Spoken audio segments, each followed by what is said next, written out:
guess what? We're live. It's okay, 8:10, but it's not too far off.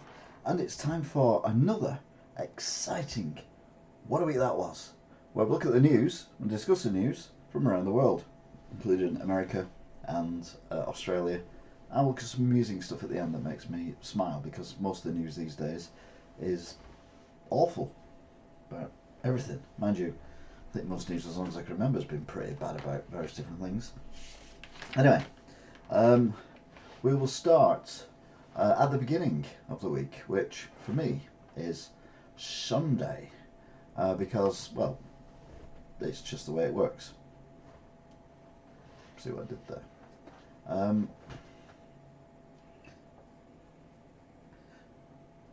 Hey Daniel. I'll be soon after these unskippable ads. I've turned my money. I'm trying to figure out why that picture is there. It's in the wrong place. Good evening, Luke. Crikey, filling up already. Daniel, Luke, and Smiley Mac. So yeah. So yeah, we'll start with the news on that there Sunday, and it was Paris experienced a fifth night of riots following the illegal shooting of a 17-year-old child in a car. Hi Angela, hi Deno. Sorry I couldn't speak to you today. A bit busy when you were in. It was quiet most of the time, but it was a bit busy when you were in. But yeah, it was a 17-year-old Niall who was killed, and his family never asked for the riots, but they do want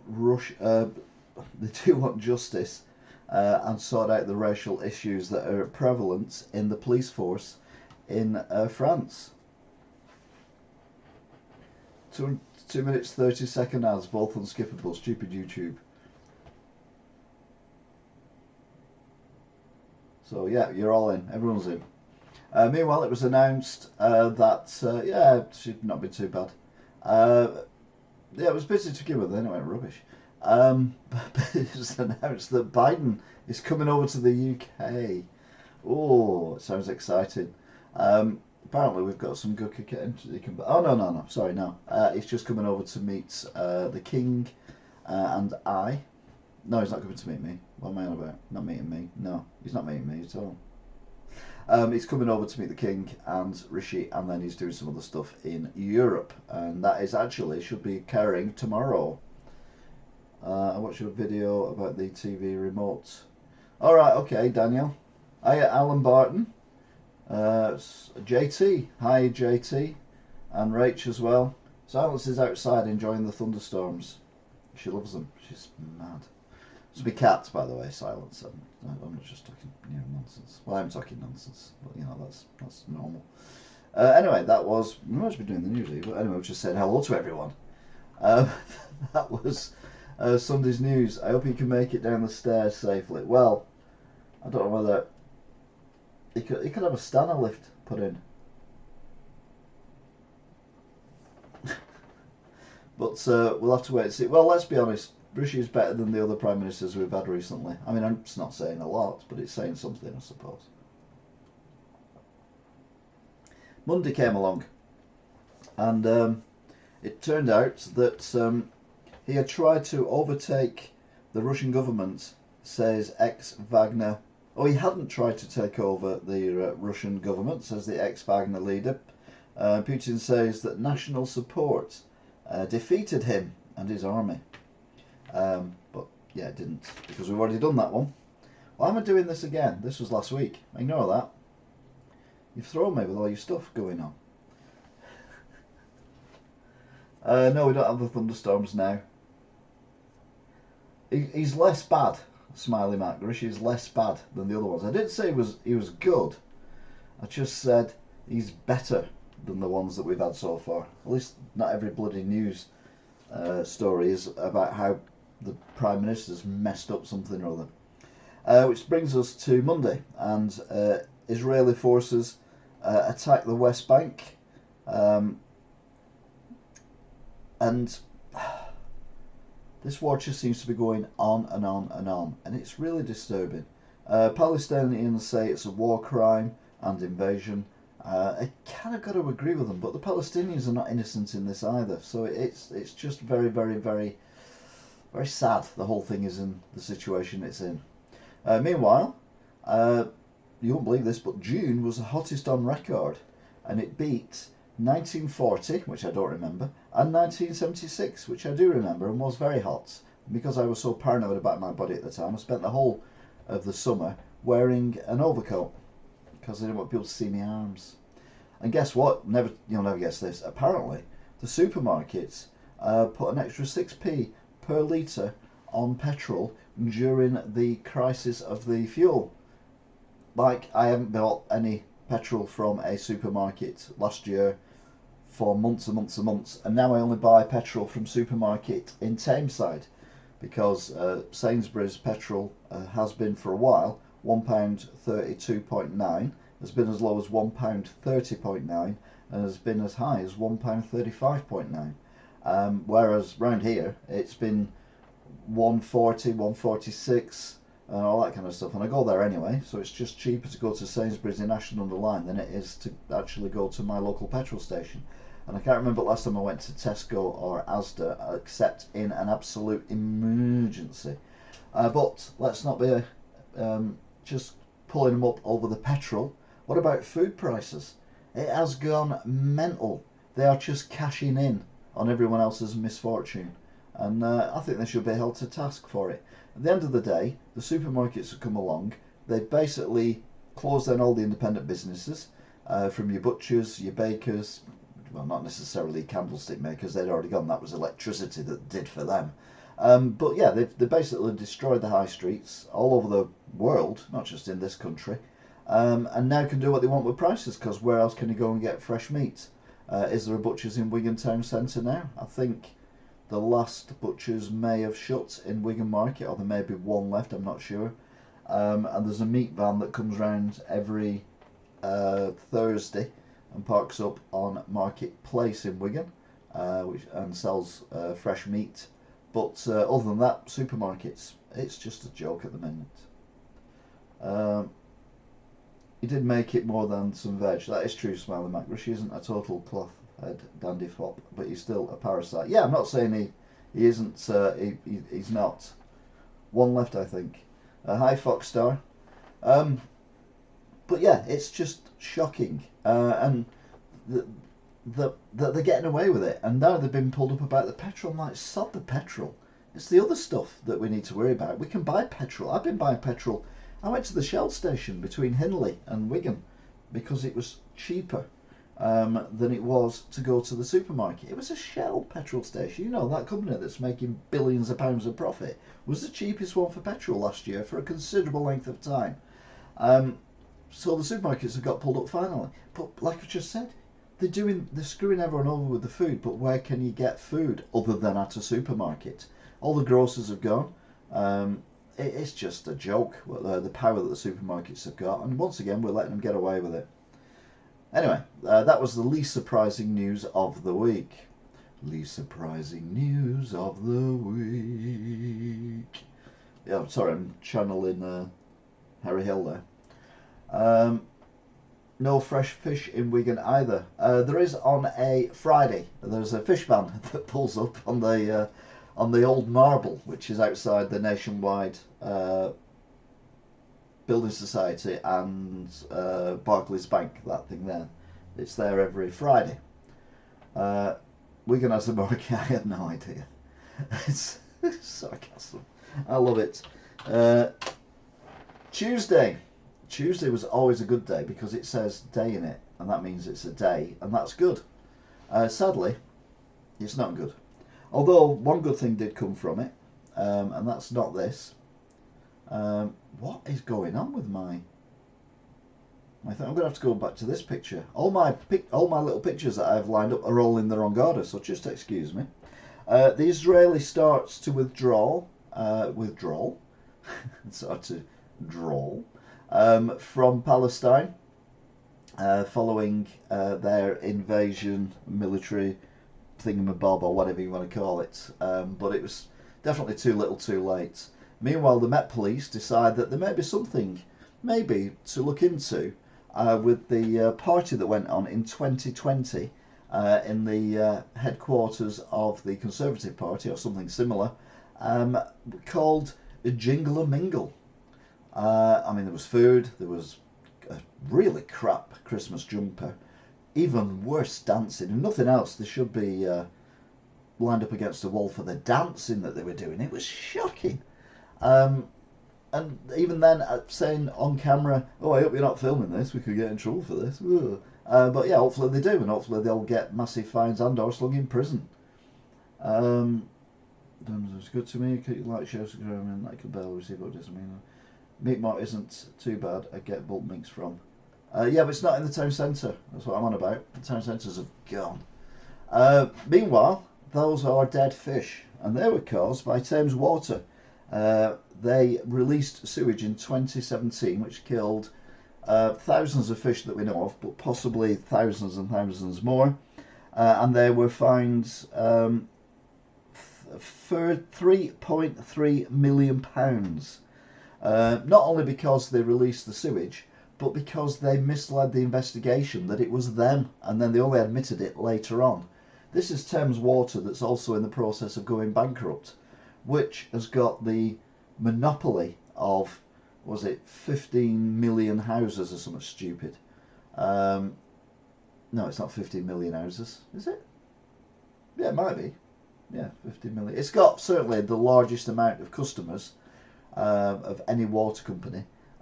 So therefore, they've got a captive audience that you can't really get rid of, and they're still losing money. It's just awful what is going on with the privatisation of stuff. We need to stop it.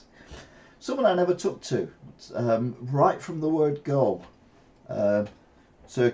Captain Tom Moore, absolute hero, legend, deserved his knighthood, a nice guy.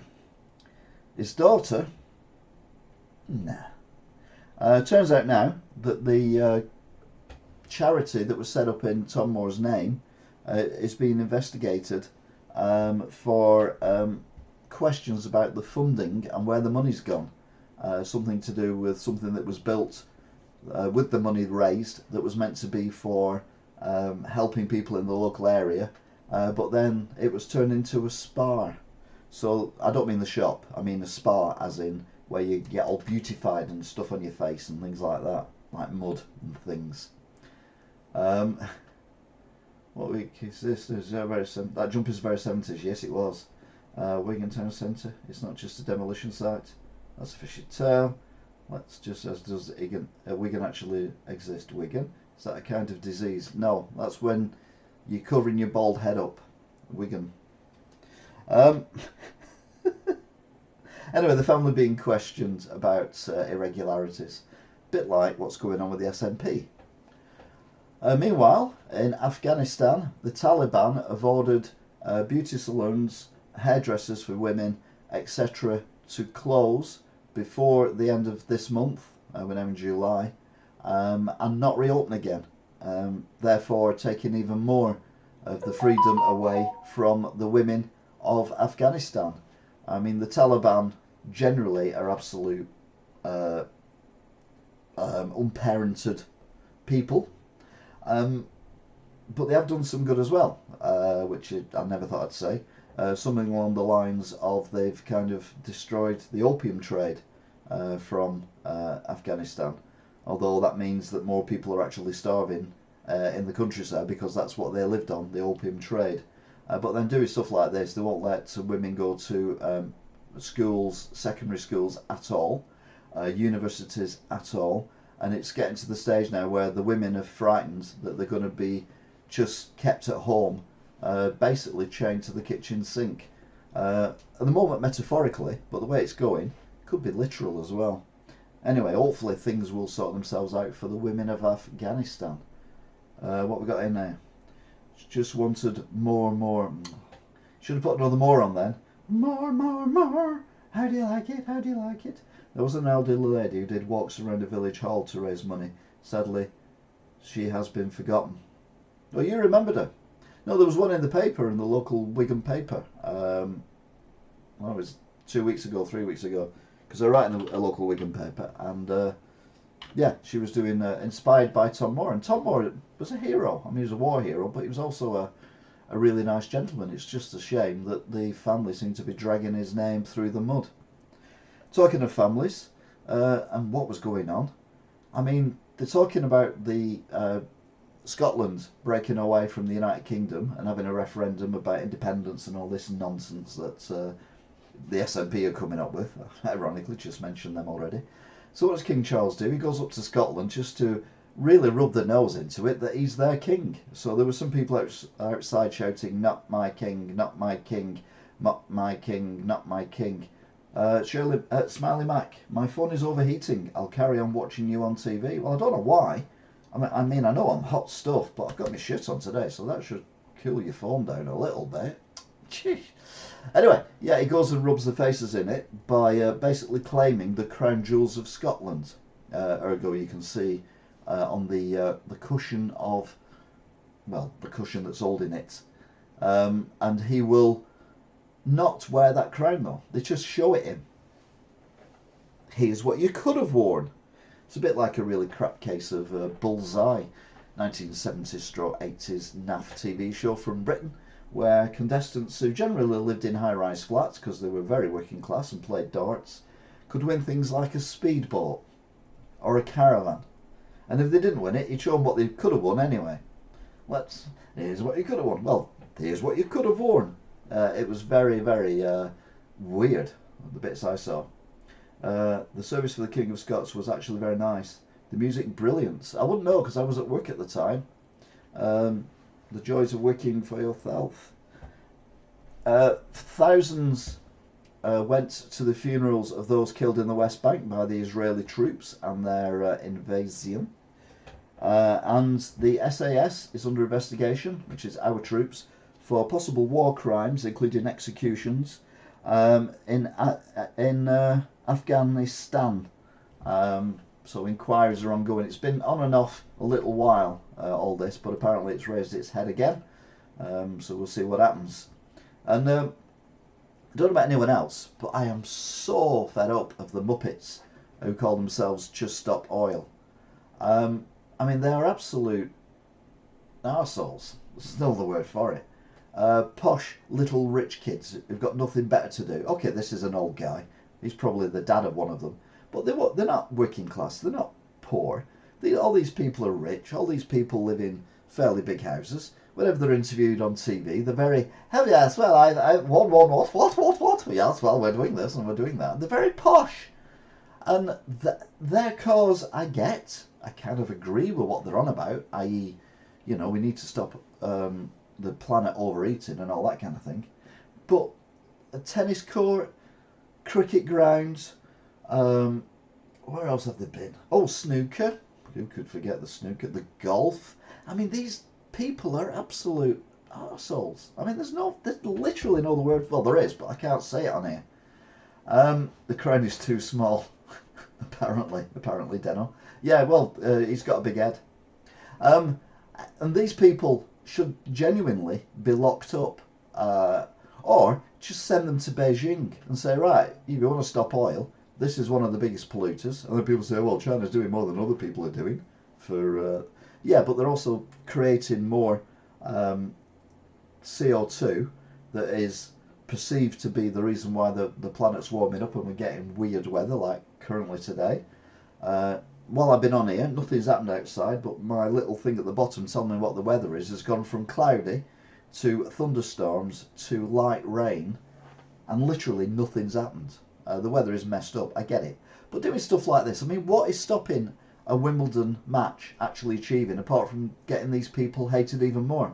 So it's time to just stop oil. Just stop oil, but use animal glue. Yeah, that's a good point, actually. Because they picked up a jigsaw to put their confetti in, which some of it was glitter confetti, which is like foil, which isn't environmentally friendly either. And I'm not sure the powder was environmentally friendly. But yeah, they threw on this jigsaw around, so there's bits of jigsaw all over. I mean, they're just a waste of human life.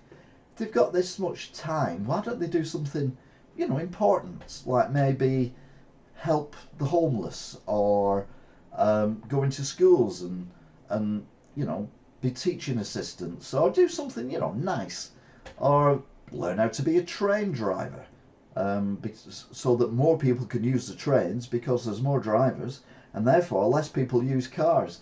Whoa, that works. But of course these pillocks went and stuck themselves onto the London Underground carriages, on the top of the London Underground carriages last year or the year before, which is the most economical and environmentally friendly way of getting around London. I mean, absolute,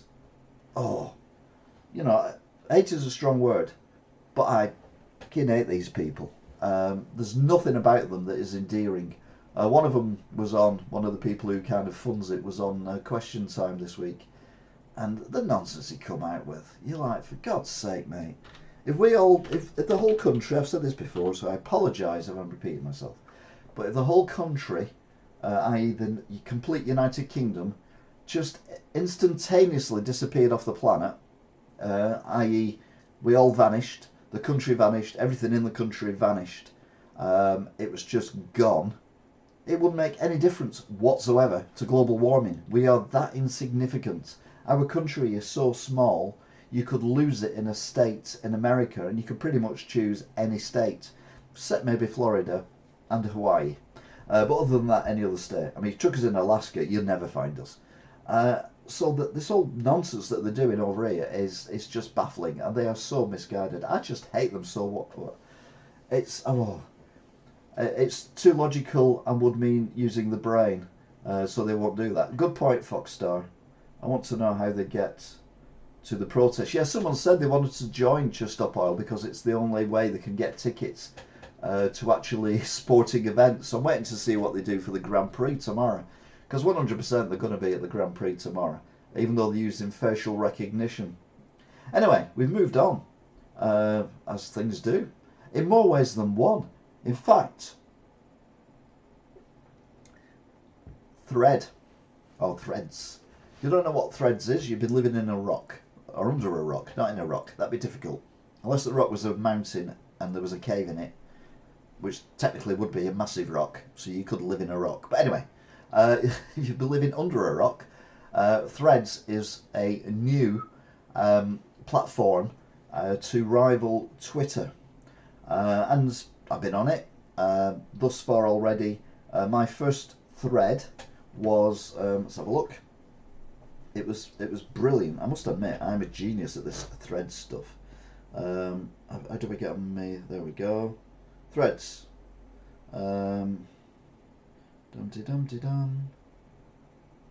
so my first thread was hang on. My first thread was remind me, well, come on, you can focus on that. Remind me what was Twitter, as you can clearly not see there. And then I've done a few other ones, and then I replied to Lee Francis, and he put, hello, just joined, not sure who's on here that I know yet. So I replied, I'm on, but I don't know you, and no doubt you don't know me. But hey, no, but hi, sorry, how's it going? And he replied, hi, it's going well, thanks. So I've been on it for a little while, and I've had Lee Francis, you can see his blue tick there, I've had Lee Francis actually randomly reply to me. Anyway, meanwhile, Twitter have got very angry. Well, Elon Musk has got very angry and is threatening to sue Meta, who own Threads, Facebook and Instagram, for copyright infringement and basically taking their idea. Bearing in mind that the idea they're taking is what Twitter was originally, and what Elon Musk has done in the last few months that he's owned it is completely destroy everything that Twitter was about. One thing people have said about Twitter is it was full of people who were very angry and screaming and shouting a lot and very rude and threatening and stuff like that. And I'm like, well, I've never had anything like that, which surprises me considering how outspoken I am. So maybe I'm just better at, moving people like that to the side. But no doubt Threads will be probably worse. But anyway, Threads is decent so far. It's got to be said though that the Threads algorithms are that new at the minute that when you go on, your recommendations are all over the place. Because yeah, it's just a bit mental because it's all new and you can't do hashtags. But I'm future-proofing my threads by actually putting hashtags in them, even though hashtags are not activated at the minute. Which means when hashtags are activated, my previous posts will then be come up as the hashtags because I've already hashtagged them. Forward thinking, up there for thinking, down here for drinking. Anyway, big day Thursday. It was a lot going on.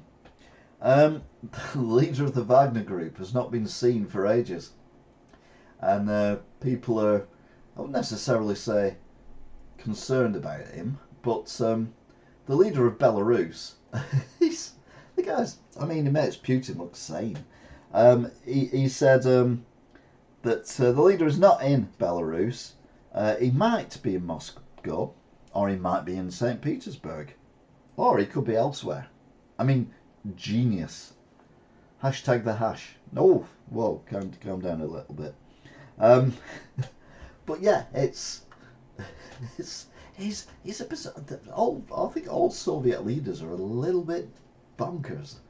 Because I'm classing that part of Russia. I know it's Russia and Belarus. But no, it's Soviet. It's the Soviet Union. Let's be honest. Just very much cut down. Meanwhile, in Wimbledon, massive tragedy occurred when what looks like a gold Range Rover, Land Rover, crashed through a fence at a school and hit some children who were having a last day at school party to celebrate at the end of the year at school, which they're having outside, at the exact point that this vehicle came careering through. One young girl, aged 8, was lost instantly, pretty much. Another girl, similar age, is in hospital with critical injuries, and an older woman, around about 40, is in hospital also with severe injuries. And you've got to think of all the other kids that were there as well. Everyone, all of them have witnessed this. I mean, I've got a 5-year-old grandson, and you just can't imagine them having to go through this. But questions have got to be asked as to why the hell this car managed to get through a fence. I mean, looking at the fence, it looks like just some kind of wooden fence, and I don't know any schools that have a wooden fence around them anymore. But what was this woman doing? Now, if she had an episode, maybe, you know, like I don't know, a heart attack or a stroke, something like that, things you can't really predict, then it's a tragic accident and it's awful and all that kind of stuff. But there was any substances involved, we don't know, but if there's any substances involved or anything, careless driving, speeding or anything like that, I have zero sympathy for this woman. If it's their neglect that's caused this, then they should be charged more severely than what they can be charged at, which is just death by dangerous driving, which is nothing really for what's actually happened. I think there should be charges. I think there should just be more than one charge: death by dangerous driving, and then increase it for the severity of what's gone on. But no, it's just absolutely awful. And you know, you send your kids to school, or your grandkids to school, or your nieces and nephews or whatever, and you expect them to come home. And this poor girl, you know, 8. I mean, it's beyond no age. It's just awful. As was the murder of Ellie Edwards, which was on Christmas Eve, which we obviously reported at the time and for a considerable length of time afterwards. The trial finished, and the scumbag bloke who murdered her, she wasn't the target, she was just an innocent bystander, that doesn't make it okay, was found guilty of her murder, and rightly so. There's a video of it, and he's even allegedly bragged to people about it as well. He deserves to be locked up forever, but we find out what his fate is very shortly indeed. Meanwhile, Keir Starmer everyone's favourite leader, was heckled by some students complaining about Keir Starmer changing his stance on supplying money to green projects because apparently it upsets more people than he thought it would do, and he doesn't want to upset anyone, so he's going to change everything that he does so it doesn't upset people, which will upset people, which means he can't change anything, because if he does change things, it upsets people. But if he doesn't change what he's on about, then people are going to get upset. So he's got to change. It's basically a paradox. The guy is absolutely paradoxed himself into oblivion. But sadly, he's probably going to paradox himself into number 10. We're going to have this muppet as our Prime Minister. Doesn't know what a woman is, for a start. Has got no idea how to fund anything. One of the Labour MPs was basically told what I've been going on about for ages, which is to come up with that, we're going to fund this, we're going to get so many billion from this, and so many million from that, and so many million from this, and we're going to fund this with it, we're going to fund that with it, this with it, that with it, and this with it. And basically it's the same as me knowing slippery Starmer. So's missed most of this. Someone at the door. There's somebody at the door. There's somebody at the door. There's somebody at the door. There's somebody at the door. There's somebody at the door. Wicked Night, class Night of the Bath. Yes. Anyway, Keir Starmer was heckled by these. I mean, it wasn't even heckled. He was just challenged by these two young people, and I thought they did a decent job. And he basically just blustered and fobbed off and everything.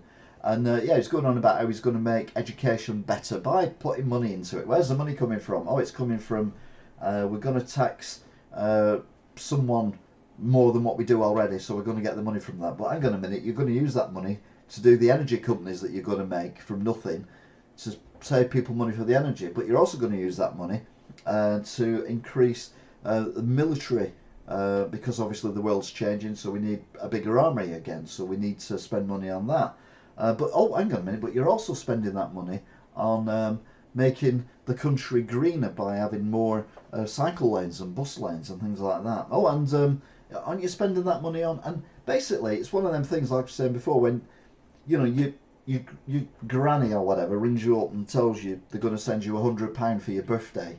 And you think, oh, 100 quid for my birthday, that's good. I'm going to get myself that new game I'm after, or I'll get them. I can get them trainers that I want, or I can go to have a night out at the cinema. I can get really rat-arsed with my mates at the weekend, or that'll pay for my birthday party. It'll pay for the DJ and all this kind of stuff. And you basically spend that 100 quid about 5 times over before you get it, and that's exactly what Labour are doing. None of the stuff they're actually coming up with. They've got the money to do. The whole world is currently broke, and they want to spend money like left, right and centre. Last time they were in power, they basically bankrupted the UK. They even left a note for the Chancellor of the Exchequer saying all the money is gone, sorry, or words to that effect. And they've even admitted it. It's not like the Conservatives made that up. They've actually kind of gone, yeah, we did do that. It's nothing to be proud of. These people cannot be trusted with the economy, and sadly at the moment, it pains me to say this, I'd sooner have better the devil you know. We know the Tories are shite, we know the Tories are corrupt, and we know the Tories can't really get anything done. But the thing is, we know the Tories, we know the government. With this muppet, we don't know anything. We don't know what his policies are, because he changes them every 5 seconds to suit whatever audience he's trying to get. If he gets in just because he's not Tory, we are screwed. And it will be that thing, well, I think it was the Daily Mirror? Was it Daily Mirror? Who had a light switch on when there was a threat of Corbyn getting in, and it basically said, if Corbyn becomes Prime Minister, we're the last person to leave the country, please turn off the light. Well, if this guy gets in, yeah, same kind of thing. Anyway, I'm ranting too much. But he's a Knight of the Realm, so it's not really, doesn't really matter, does it? No, no one cares. No one cares. No one cares. Who cares? I don't care. Do you care? Yeah, I do care, actually. The owners of the sub, I use the term, it's not a submarine, it was a submersible. Basically, it was an oil drum. Well, not even an oil drum. It was a barrel that was sent very long way down, and absolute terrible thing happened, but rather unsurprisingly. But they've now said that they're stopping all work and exploration, so there's no more trips going down. Well, there's two reasons for that. One is I don't think anyone would be daft enough to go on that thing, and the other one is it doesn't exist anymore because sadly it imploded, killing 5 people. Again, well, I've spoken about it too much. Listen to previous ones, watch previous ones. You'll see my thoughts on that. Meanwhile, in China, there are literally hundreds of thousands of apartments that have been built, mainly tower blocks like the ones you can see here, that have not been occupied and or even finished being built and are now currently being demolished. The number of companies going bust in China, development companies, is phenomenal because they've spent all this money building these things, and obviously it's not cheap to build basically an entire skyscraper city, because you know China, they don't do things by halves. They basically build Manhattan everywhere, but then no one moves in. Number of things going up here now. Some of them they're knocking down, they're just blowing them up and knocking them down, but I'm like, well, why don't the migrants go there? You know, all these people who are risking their lives coming over various oceans and things, why don't they go to China? And why don't the Chinese people make these buildings habitable so that people can move in who need them? Because, let's be honest, most countries, and that includes the UK, are struggling for housing. Yet you've got all these things, all these apartments and buildings and things all over China, which are empty and could be easily converted to house people who need housing. I don't know, just throw it out there. China. The country has been running on at least 140% of GDP every year since 1995.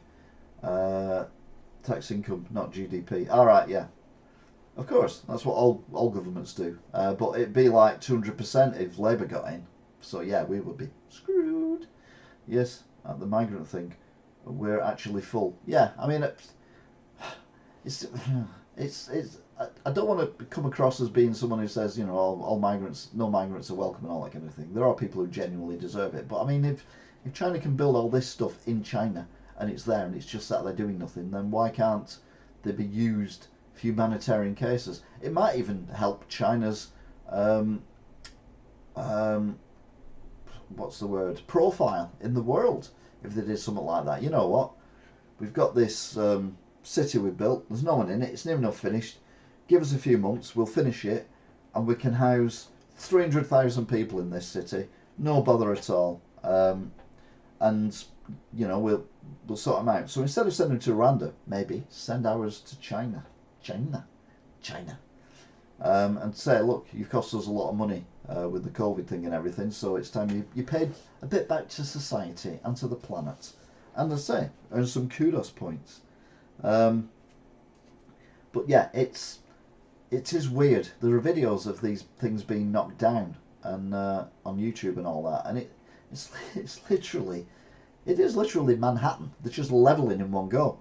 And apart from the environmental impacts of all this concrete and steel and everything, you're like, these buildings could be used for people who actually need buildings. But yeah, the unfortunate thing is they're in China. We built this city on rock and roll. We built the city. We built the city on rock and roll. Then we move over to Friday. The young girl who was tragically killed a couple of days earlier, or a day earlier, was named. Just awful. America decides that they're going to send cluster bombs, or give cluster bombs, to Ukraine to defend themselves against Russia. And you're like, cluster bombs? I thought they'd been banned because they are so freaking dangerous. But no, apparently not. So apparently America have them, and they're prepared to give them to another country to use against Russians. And then the argument is, well, Russians have been using these cluster bombs against the Ukrainians in their illegal war-invasion. You're like, yeah, but two wrongs don't make a right. I'm sure we can defeat Russia without going to their level. Sorry, I'm going to have to go. People just came to visit. I'm really sorry. Don't worry, Angela. You take care. She's gone. You got left me. I can't believe it.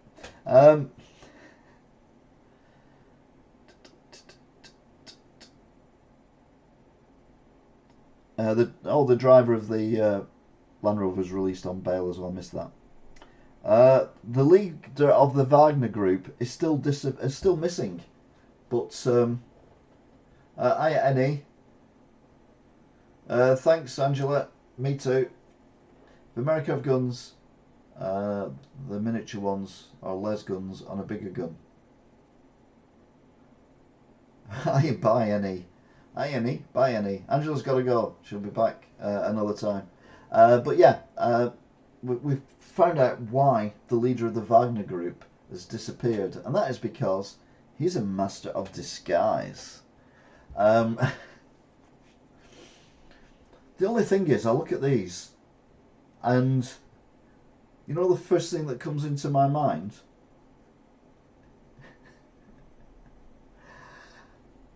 Little Britain.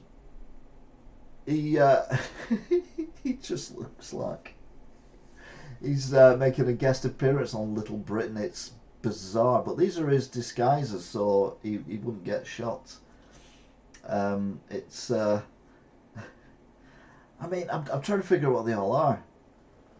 They all look vaguely familiar.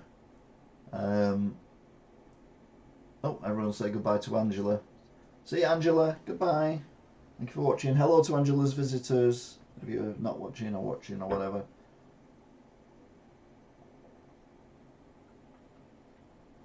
But yeah, when I look at these pictures, all I think of is Matt Lucas in Little Britain. I mean, they're so bad. They're so bad. It's amazing just how bad they are. I was about to type Little Britain when you said it. Yeah, exactly.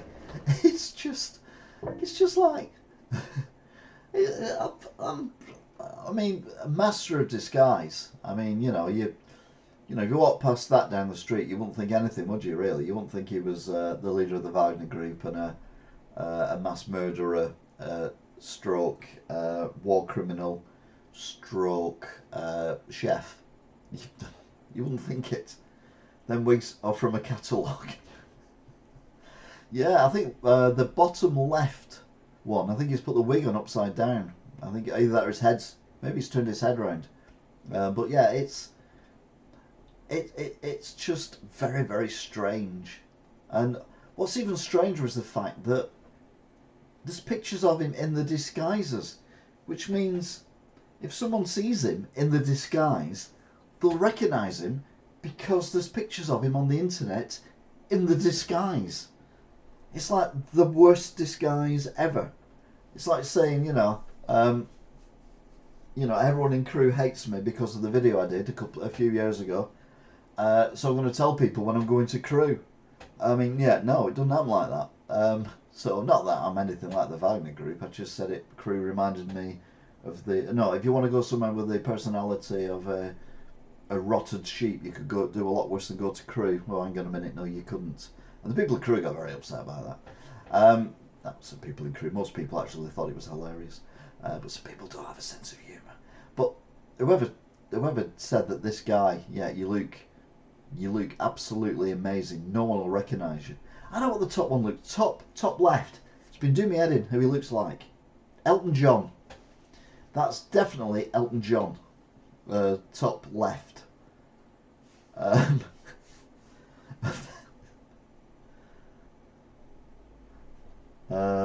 Unless he's throwing a double bluff and isn't using any of them. Foxstar, that is also very good as well. We'll put these out, and then people won't be looking for him without a disguise on. They'll be looking for him with a disguise on. So without actually putting a disguise on, he's then disguised. This is the opposite of the paradox that a certain person finds himself in who's leader of the Labour Party, methinks. I almost said Elton. I swear I've seen Top Left walking around Wigan. Well, to be fair, that's probably why he's not been seen in Russia. Maybe he is over here. I mean, let's be honest, we do make him feel at home with the current state of the galleries. Um, but yeah, it's just very bizarre. Anyway, justice seemed to be served. The coward who shot dead Ellie on Christmas Eve, Connor Chapman, has been sentenced to 48 years in prison, which in my mind is not enough. He should be getting considerably more than that. I mean, in America, it depending on the severity, you get 1 life sentence, 2 life sentence, 3 life sentence. I also think the Brian Butterfield Investigations Agency, you have to search for that. Yeah, you've lost me on that one. But yeah, at least he's got 48 years before he's got any chance of parole. But yeah, he should rot in jail as far as I'm concerned. Bizarrely, shipping has said that they are going to get to net zero by 2050. So this is all your containers and all your stuff being shipped around the world. One country said that they're not going to do that by 2050, and guess which one it is? That's right, China. Capital punishment springs to mind. No, capital punishment is an easy way out. I think people should suffer just a miserable life for as long as possible, just to rub it in that they're still alive but they can't do anything. If you kill people by capital punishment or whatever, they don't suffer. They're out of it, and I don't think that's right. Plus, occasionally, I'm not saying in this case, but occasionally, you could kill someone who didn't actually do anything and was falsely convicted. So yeah, you've got to be careful with the capital punishment. I agree with it with some things like kids police and stuff like that, but only when it's a 200% sorted. Does the shipping include leaks? We need death row, but no death penalty. Yeah, you're there till you die. That's it. And we don't give them anything that they could possibly use to kill themselves either. We only feed them food that can eat with fingers, so they don't get any implements like a knife or fork or something like that, and just make it really, really dreadful for them. So just give them sandwiches every day, fish paste sandwiches. Oh my word, I want to be president of the world. Yeah, we'll do prisoners, people who do murders, get fish paste sandwiches every meal, including breakfast, every day, on a paper plate, which we then recycle, obviously, to save the planet. So, in perpetuity. Yes, fish paste sandwiches. But then people will say, "I just think of all the fish we're going to have to kill to make this fish paste sandwiches." Have you ever had fish paste sandwiches? They are vile. My mum used to make them for me when I was a kid. Oh, I hated them. Yeah, even saying fish paste, I can smell fish paste sandwiches. Ugh. Anyway, shipping has agreed to this net zero by 2050, excluding China and a couple of other countries who are massive polluters in the world. So yeah, completely pointless. And 2050, what good is that? You can convert ships to hydrogen very quickly indeed. Hydrogen is the way forward. We're not going to make electric ships because they'll be too heavy. So, what else are they going to do? They're on about putting sails on them. I mean, for God's sake. And then someone said make them go slower. It costs us millions to keep this scum alive. Could be better spent. Not if we're feeding them fish paste sandwiches. And they're in a cell where it's, there's no window. Or no, No, it won't cost millions. It'll be fine. It'll be fine. Meanwhile, in Scotland, you remember Scotland, this place that come up with these brilliant plans. Like, for example, I'm all for people wanting to live the life the way they can, the way they want to, including trans and all that kind of stuff. But they come up with the idea that you can just say you want to be trans, live as a woman for 6 months, have no tests, no psychological things, no doctors, no nothing, and you can just then say you're a woman and then you're allowed wherever a woman goes. And I'm like, no, that's opening the door to perverts. They're more than happy to sacrifice 6 years of their lives to get in places where they wouldn't be able to get into otherwise. If you're going to do it, okay, I know there's lots of hoops to jump through, but I think if people are determined to do it, they're prepared to jump through the hoops. If they're just doing it for sexual gratification at the end of it, then we shouldn't make it easy for them. And Scotland did that. But they've come up with this new thing, which is even better. Decriminalisation of drugs. Well, what could possibly go wrong there? Have you been to New York recently and America, where things are going very, very wrong indeed, and that's only weed? Yes, they're coming up with this absolute bonkers. Why does it look there's some fungus growing on her shirt? Yeah, it does actually. It does. Yeah, it looks like that fungus. Let's make it bigger so you can see. That fungus that you see on trees when they've fallen over and they've rotted. Yeah, that's not the best. That's not the best jewellery I've ever seen. Maybe it's magic mushrooms.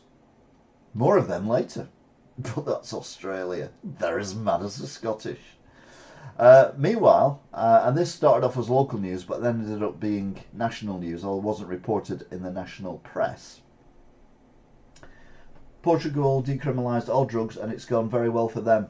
Hello, Jay Morris. Welcome. Our regular American correspondent has arrived. Jay Morris, everyone say hello, be nice. It's not his fault, he's American. Or she, even. Oh, that's a good question. Anyway, never mind. They are American. That's just yellow sick. Oh, yeah, she might have a baby, and you know what they're like.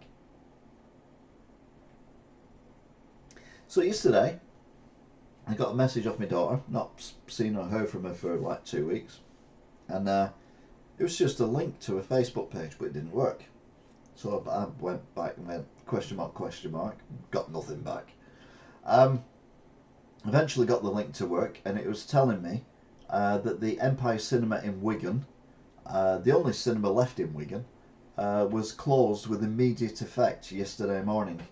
All the staff tragically lost their jobs without any warning whatsoever, and the cinema is closed and bolted up.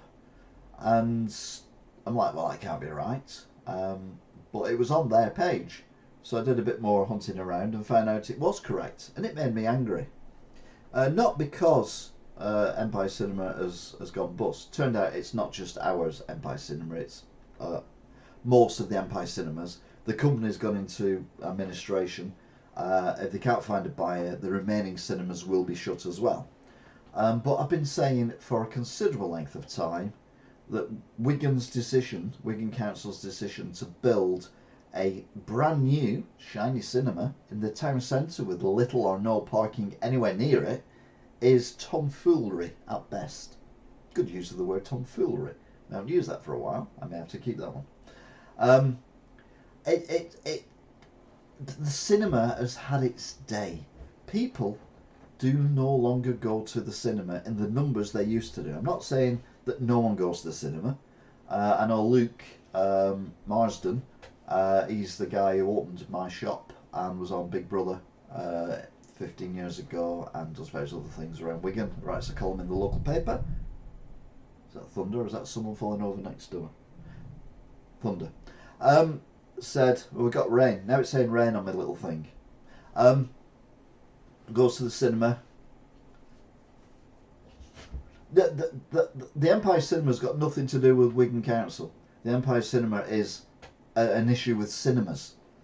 And that is that people, even before COVID, were using streaming services. You've got so many of them. I mean, to name but a few, you've got Apple TV, you've got Netflix, you've got Amazon Prime, you've got Sky, and then you've got all the other ones that all the other channels do, Paramount Plus, and you've just got loads of these streaming services.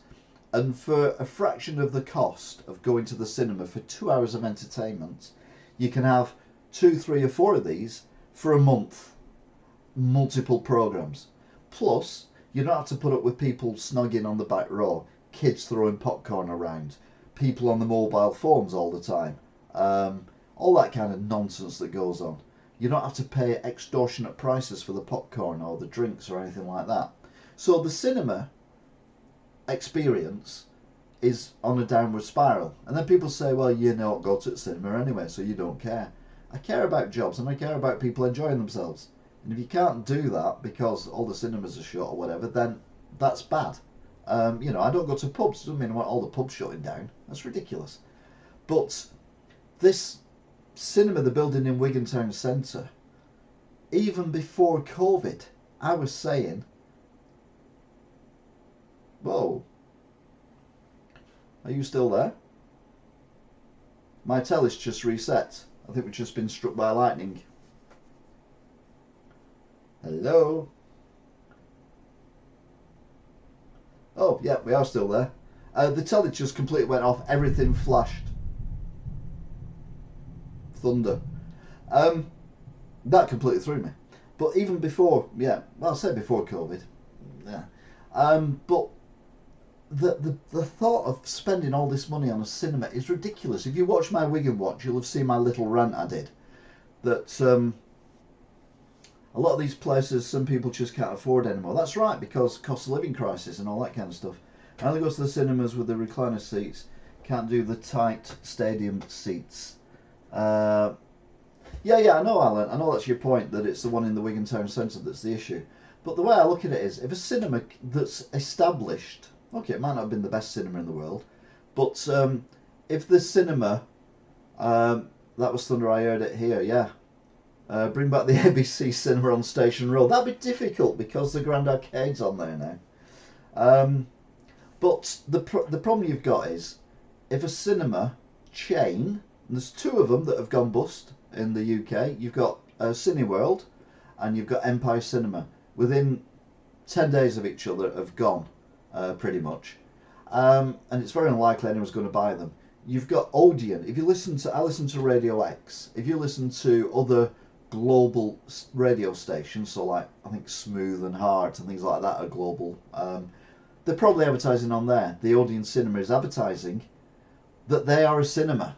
They're not advertising the new Tom Cruise Mission Impossible. They're not advertising the new Indiana Jones. They're advertising, hey guys, look, we're the Odeon Cinema. We're still here. We're great. We have a big screen. Well, I have a big screen in my house. Yeah, we have this popcorn that you can buy. Yeah, I can buy popcorn from the supermarket. It's cheaper. We've got these drinks. We've got these seats. Yeah, I've got seats as well. More lightning. Top Gun was pretty awesome at the theatre, but that's the exception exactly. I think the world is suffering gentrification. View is barely treading water. Yeah, exactly. I've been asking Luke, because he goes to the one at... where do you go, Luke? He's not watching. He goes somewhere exciting. I can't remember where it is. Is he watching? He goes to the one at... I think he goes to the one... I think it is the View, isn't it? Is that the one near Bolton Stadium? That's View. See what I've got in email. Oh, I'm live on YouTube. Who knew? You've got that going on. And he says it's always empty when he's there. And he doesn't go like at, 2 o'clock in the afternoon on a Tuesday. He goes in the evening time because, like most of us, he's got a job. So, yeah, cinemas are struggling. And the cinemas are struggling badly. And Wigan have decided to build a cinema. And then tell people like me that I'm a dinosaur for saying that we don't need a cinema. I'm like, no one needs a fucking cinema. If the cinema that's got free parking has been there for decades, can't survive, what chance has a new cinema got to survive long term with more lightning, with more no parking anywhere near it? I mean, come on. Horwich Middlewick, thank you. Artemis, welcome back. Hello. The films on offer are shite too. Yeah. The other, I mean, there's lots of things with COVID that have got to do with the cinema's downfall. Obviously, the main one is we weren't allowed out to go to the cinema. So all these massive buildings were left empty, like my shop was left empty. I couldn't go to it.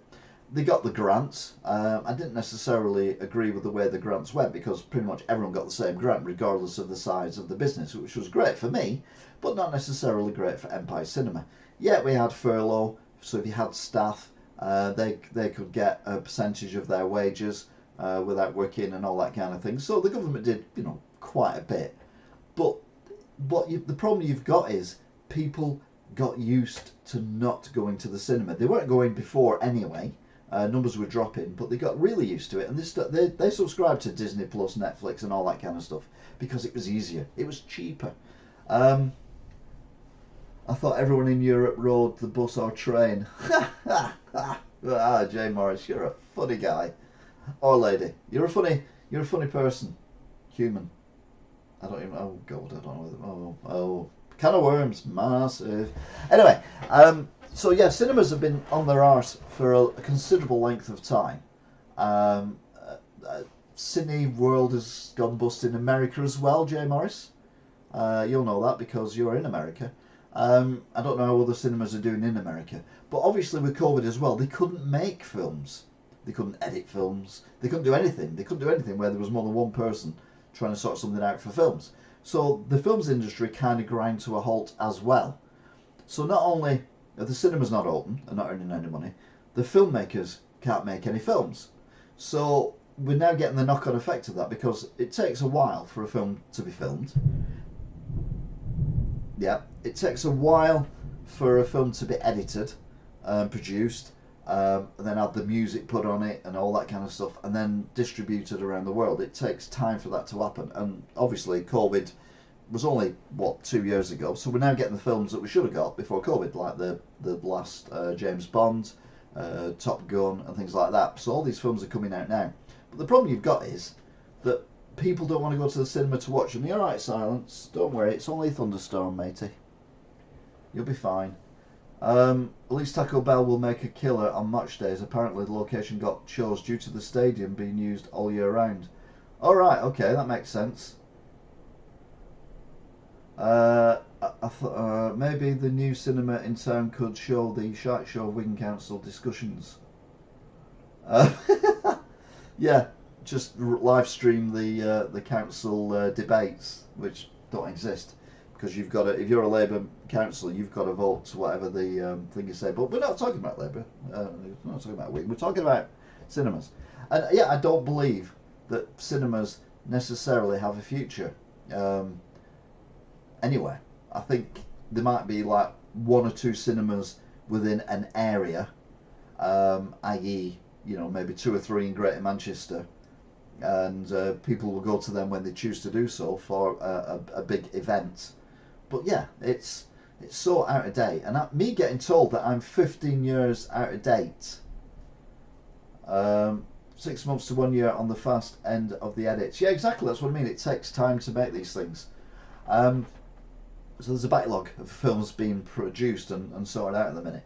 But a lot of the films are going straight onto things like Disney Plus, Sky Movies, Paramount Plus, and all that kind of thing. So the cinemas, basically the movie manufacturers are squeezing the cinemas out, and it's worked. It's worked on loads of digital platforms. Gaming industry, the games industry have basically told people that they've got to go and buy the games off them online because no, they haven't told them that, sorry. They're letting people buy games online and then sharing the games with their friends. So you can log on to, one of my mates did it here because I don't really like the PlayStation, so I didn't want to buy any PlayStation games. It says very humid on my weather thing now. Yeah, you're not kidding. It's basically like one of them tropical rainstorms that we've got. That's very humid indeed. Plus DVDs were counted in the past as a second stream for revenue of the movie studios. Yeah, now they're not. The problem is the popcorn. It's just so expensive. I can't argue with you. I've lost where I was up to on that discussion because the weather is just completely throwing me, and the cats basically just nipped my toe, not in a aggressive way. I think I just caught my toe on a tooth that sticks out. Cat eyes. But yeah, we're getting very stormy here. It's very stormy, folks. Hey, folks, it's very stormy. I don't know what's going on. Hey, Miss Moneypenny, it's stormy. Monsoon forecoming. What I'm worried about is my shop. It leaks. You wouldn't think so, but it does.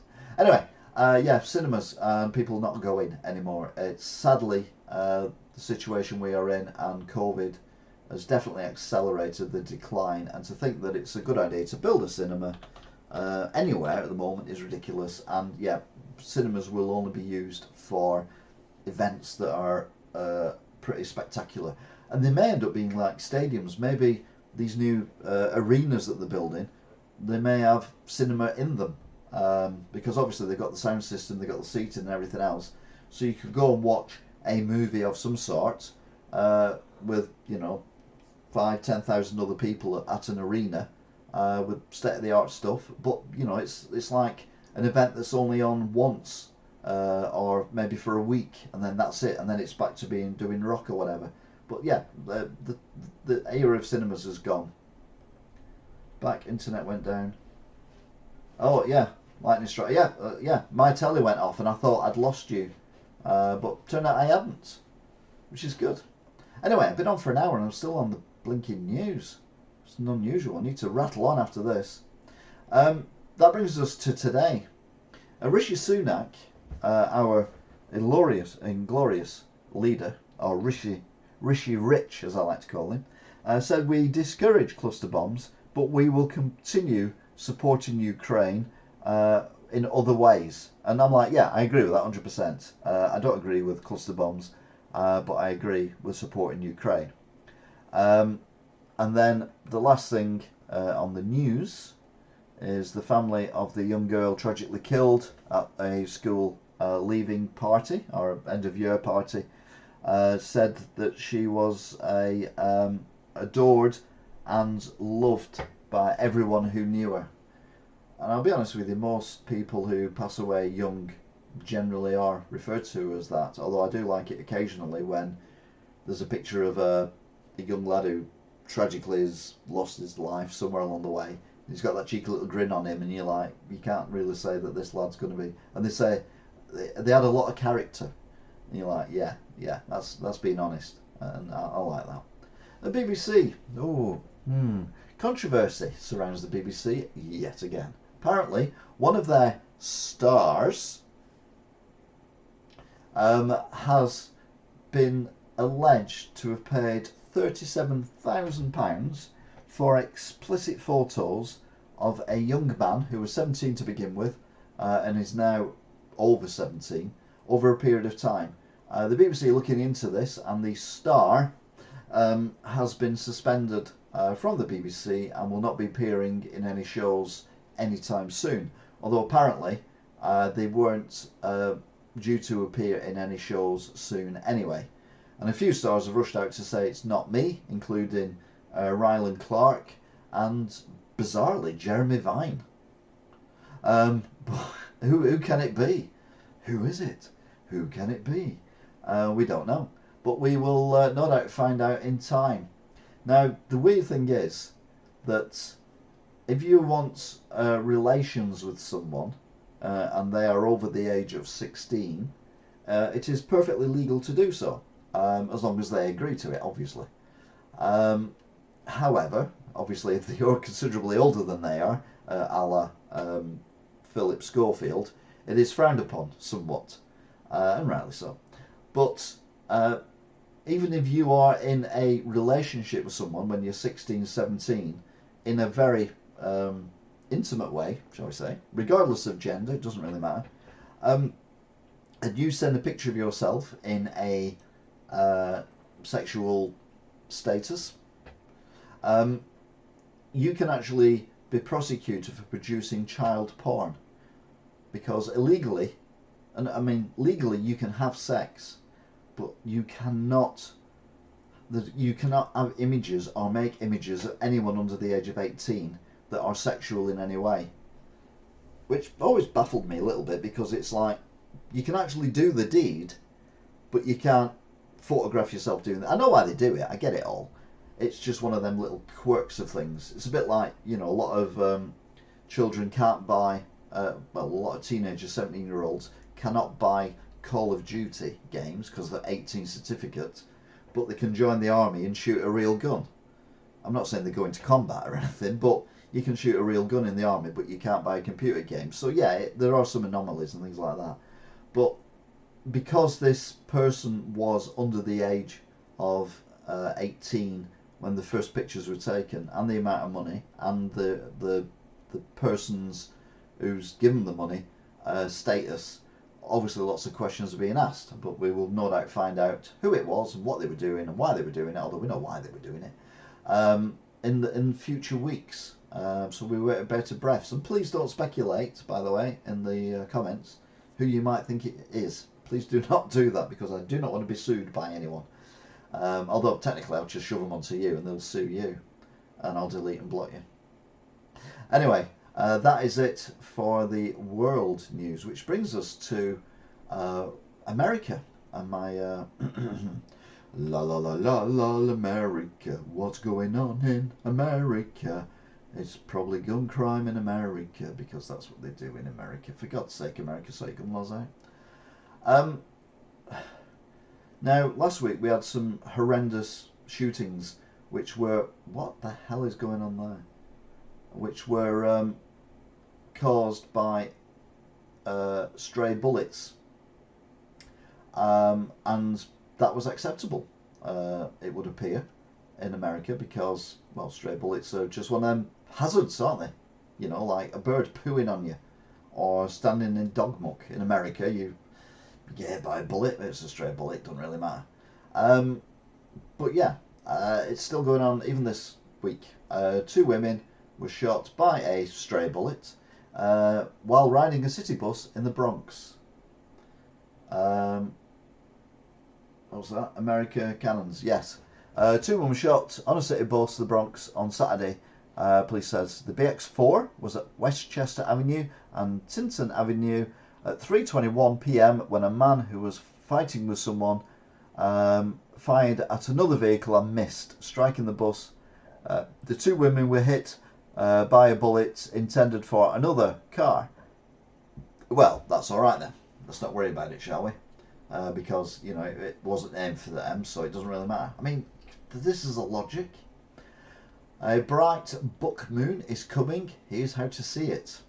Right, Americans are a bit thick. So Americans, just in case you're watching this, no offence, Jay Morris, by the way. Not all Americans are thick. You're very sensible. The majority of Americans are thick. Right, if you want to look at the moon, there you go. Lesson over. Thank you. Next. What the is stray bullets? Like friendly fire? Well, yeah, apparently. French President Emmanuel Macron is seen dancing at Elton John concert as riots and looting rock Paris. Never let it be said that people in charge of countries know how to act when there's a crisis going on in their country, because none of them do. French President Emmanuel Macron took an Elton John concert in Paris as violent riots and looting raged across the country over the police shooting of 17-year-old delivery driver. Yeah, unbelievable. Unbelievable. You think you'd at least show some, you know, restraint. Cattle truck rear ends burrito truck spewing frozen wraps across Nebraska highway. It sounds like food heaven. One driver made a big mistake. A cattle truck loaded with cows rear-ended a semi-truck loaded with burritos on Nebraska highway, making for a crash of beefy proportions. It was such a messy scene, we really didn't know what to tackle about it. The Nebraska State Police quipped. Ah, they're so funny, these police officers. It's a taco joke. We're getting a Taco Bell in Wigan, we're so excited. Louis Spivey confesses to 2002 cold case murder immediately after getting out of prison for a separate crime. You're like, what? A convict waiting until his finishing service, serving a 15-year sentence, and then admitted he was responsible for the unrelated 2002 stabbing deaths of a pregnant mother and her 6-year-old son. He was immediately taken back into custody in Florida after confessing to butchering Monica Rawlings, aged 23, and Dalton Rawlings in their Alabama home 21 years ago. Nothing in Nebraska resembles heaven. Right, okay. That's nice. Never had taco. Well, you'll be able to soon have a taco and can eat it by the canal. Can't imagine anything nicer. Obviously, I'm doing day one review of Taco Bell. Bronx bus shooting that injured 3 was second time MTA driver was shot at while behind the wheel. And he said, it's a dangerous job. The 11-year MTA veteran who was behind the wheel of the Bronx bus where 3 riders were injured by a stray bullet said the incident was the second time his bus was shot up. Jose Pabon, 60, was passing through Winchester Avenue and Tinton Avenue when the slug smashed through the window, spraying glass through the inside of the BX4 bus. You know what? It's happened twice and he's still driving a bus. I'd be like, happened once, I'd be looking for a new job. I'd be looking for a job in a bunker somewhere. 4th of July fire danger sees Forest Service 4th of July fire danger sees Forest Service 4th of July fire danger sees Forest Service suggest silly string over fireworks. Environmentalists disagree. Yeah, obviously. Because silly string is made of foam, which doesn't. It's basically plastic, but they want you to spray plastic around instead of fireworks. I get why they don't want fireworks, but silly string, no, that's not as dangerous, but it's off. 15-year-old boy fatally shot near basketball court in Manhattan's Riverbank State Park. A 15-year-old boy was shot and killed at Manhattan Park. Police responded to a reported shooting around 6:40. At the Riverbank State Park in Hamilton Heights. They found the teenager with multiple gunshot wounds all over his body, according to police. The teen was shot in the park's basketball courts, multiple times. Again, America, please. For the sake of your kids, sort your gun laws out. What am I up to? Oh, that's what I've just done. Right, okay. What a silly idea. Yes, Luke, it's a very silly idea. Silly string. Yeah, what could possibly be worse? Plan to build world's largest flagpole, bigger than the Empire State Building, with a massive American flag, divides a tiny main town. So basically, this tiny town, now tiny in America is probably like the size of Wigan or Rugby or something like that. But anyway, tiny town. The people have come up with the idea of having the largest flagpole in the world that's taller than the Empire State Building. Now, my main question is, why? How much money is that going to cost? I'm just thinking the foundations you're going to have to make. Because if it's that high up, it's a single structure. So if it's that high up, where are you going to make it from? I mean, it's just bonkers. It gets worse though. I plan to build the world's tallest flagpole, higher than the Empire State Building, to hoist an American flag larger than a football pitch in the Maine wilderness, as divided a small town close to its proposed site. The $1 billion project, dubbed the Flagpole of Freedom Park, is intended to bring tourists to the area. If it's that big, you wouldn't need to go to the area. You could view it from your house. I could see it from here. It's ridiculous. $1 billion to build a flagpole. I mean, come on, America. That $1 billion could be used, at the very least, to show kids in schools the dangers of gun crime and riding subway cars. But no, let's build a massive flagpole instead. Scattered showers, thunderstorms in forecast amid 4th of July celebrations. So maybe might not be too bad after all, because the fireworks will be put out by the thunderstorms. Now on that flagpole you need to have free view. Yeah, very. Titan sub implosion heightens concerns of damage to Titanic from tourist expeditions.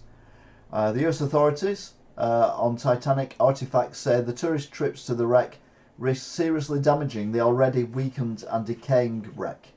Situated 12,500 feet below the Atlantic Ocean surface, there is always an element of risk when exploring the 1912 wreckage, which is also the watery grave of some 1,500 who perished when it sank, according to the RMS Titanic Incorporated. Yes, it's. I don't see how even remotely it was okay to go down and view that, because it's just a bit sick. Never mind the danger element of it. Take the danger element out of it. Why would you want to go somewhere where so many people died? Although I want to go to Pompeii, so yeah, maybe I'm being hypocritical. But at least Pompeii isn't dangerously underground under the sea.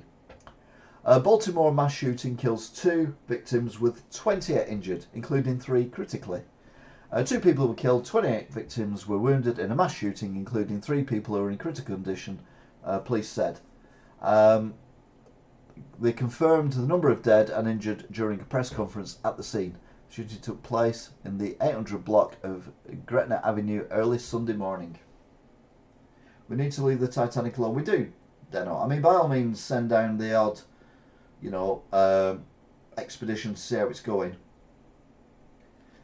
Even the ROV explorers are a danger to the right. Yeah, exactly. But I think we need to monitor it. But we don't, maybe limit it to one every 4 or 5 years. Can go down and have a look and see what the condition of it is, and then come back up again. But then no one goes near it for another 4 or 5 years, and then we go down again and see what condition it's in. I bet there are loads of goodies on the Titanic. No, most of them have been taken and are now in museums around the world, including in Liverpool. There's some bits from the Titanic in the Liverpool Maritime Museum. They're not very exciting. They're basically plates and cups. 2 dead, 4 injured in wild New York City rollover crash involving stolen car. 2 people died and 4 others were injured after a multi-vehicle crash in Washington Heights involving a stolen car, allegedly driven by a joyriding teen. A black Hyundai that had been reported stolen late last month was speeding north along Audubon Avenue when the driver lost control and it slammed into a black Jeep heading west. Absolutely horrendous. I mean, the scene there is just awful. Not a lot you can do about stolen cars, though, unfortunately. Is that one? No, what's that one? Is that the one I've just done? That's what I've just done, yeah. So we'll go to that one. 12-year-old New York City girl wounded in shooting was struck by stray bullet while walking with aunt. Not an aunt. She wasn't walking with an aunt. She was walking with her auntie. The 12-year-old girl was shot and wounded in the Bronx over the weekend. Was an innocent bystander struck by a stray bullet while walking with her aunt. The girl, whose name is being withheld, was struck in the shoulder, and her 35-year-old aunt was shot in the foot during the rash of gunfire on Eastbourne Avenue. I mean, again, stray bullets. It's almost like, it wasn't meant for them, so it doesn't really matter. Of course it matters. These are children living in, basically, a war zone. Zelensky insists war not over until Ukraine reclaims Crimea. I mean, talk about, going balls deep into this. I mean, Jesus, mate. You need to get them out of the bit they've just got into before we worry about Crimea. But fair play to him. I mean, this guy, he's like a Terminator, and he's just unstoppable. Ukraine President Vladimir Zelensky has said he will not consider his country victorious in its 16-month war with Russia so long as Moscow holds Crimea. We cannot imagine Ukraine without Crimea, and while Crimea is under Russian occupation, it means only one thing: the war is not over yet. So basically what he's saying is, even if we kick Russia out of Ukraine, what they've invaded in the last 15 months, we kick them out of that, I'm still going to go for them. We're going to carry on. We're going to go for Crimea. And I'm like, you know what, mate? Just go for it. Why not? I mean, we've seen that Russia now are not the force that the whole world thought they were. So yeah, just push them back. Let's make the humiliation total. And then, better idea, why don't you just take over the whole of Russia? I'm not even joking.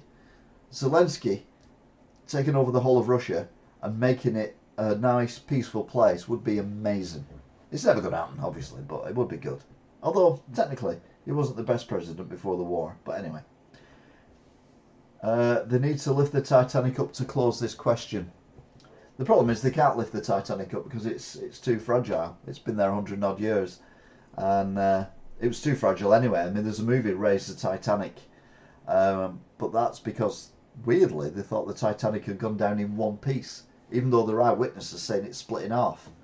So when the Titanic comes up in the film, it's basically the whole ship, like nothing's happened to it. Yeah, it's weird. No, you can't raise it. It's too far gone. And I don't think we should raise it. I think we should leave it where it is. Titanic expert who died in the sub implosion said it would be a good way to go. Yeah, brilliant. It's like when people say, oh, they died doing what they loved. I think they'd sooner not be dead. I mean, it always strikes me as a weird thing. You know, someone dies doing something they loved. Well, if they love doing it, why would they want to die? You know, I love doing stuff, but it doesn't mean I want to die doing it necessarily. I don't want to die just yet, thank you very much. I'd like to carry on for a little bit longer. But yeah, it'd be a good, he said, be a good way to go. And this was in an interview a few years ago. And it's not implying by any stretch of the imagination he did it deliberately. It just seems very weird. Deep water chum. A New York cop accused colleagues of menacing her with text messages is now arrested for sending them herself. A New York police officer who complained for months about receiving menacing text messages from her colleagues was arrested after investigators allege she be the one sending them all along. I mean, this is American police. It's not like we didn't know you can't trust American police, but complaining about text messages you're sending yourself just undermines everyone who's actually got genuine reasons to complain. Ridiculous. Madeleine McCann's suspect may have entered through front door with elaborate lock-picking kit. Madeleine McCann's kidnapper may have used an elaborate lock-picking kit to walk right through her family's front door instead of snatching her through the bedroom window, as has long been believed.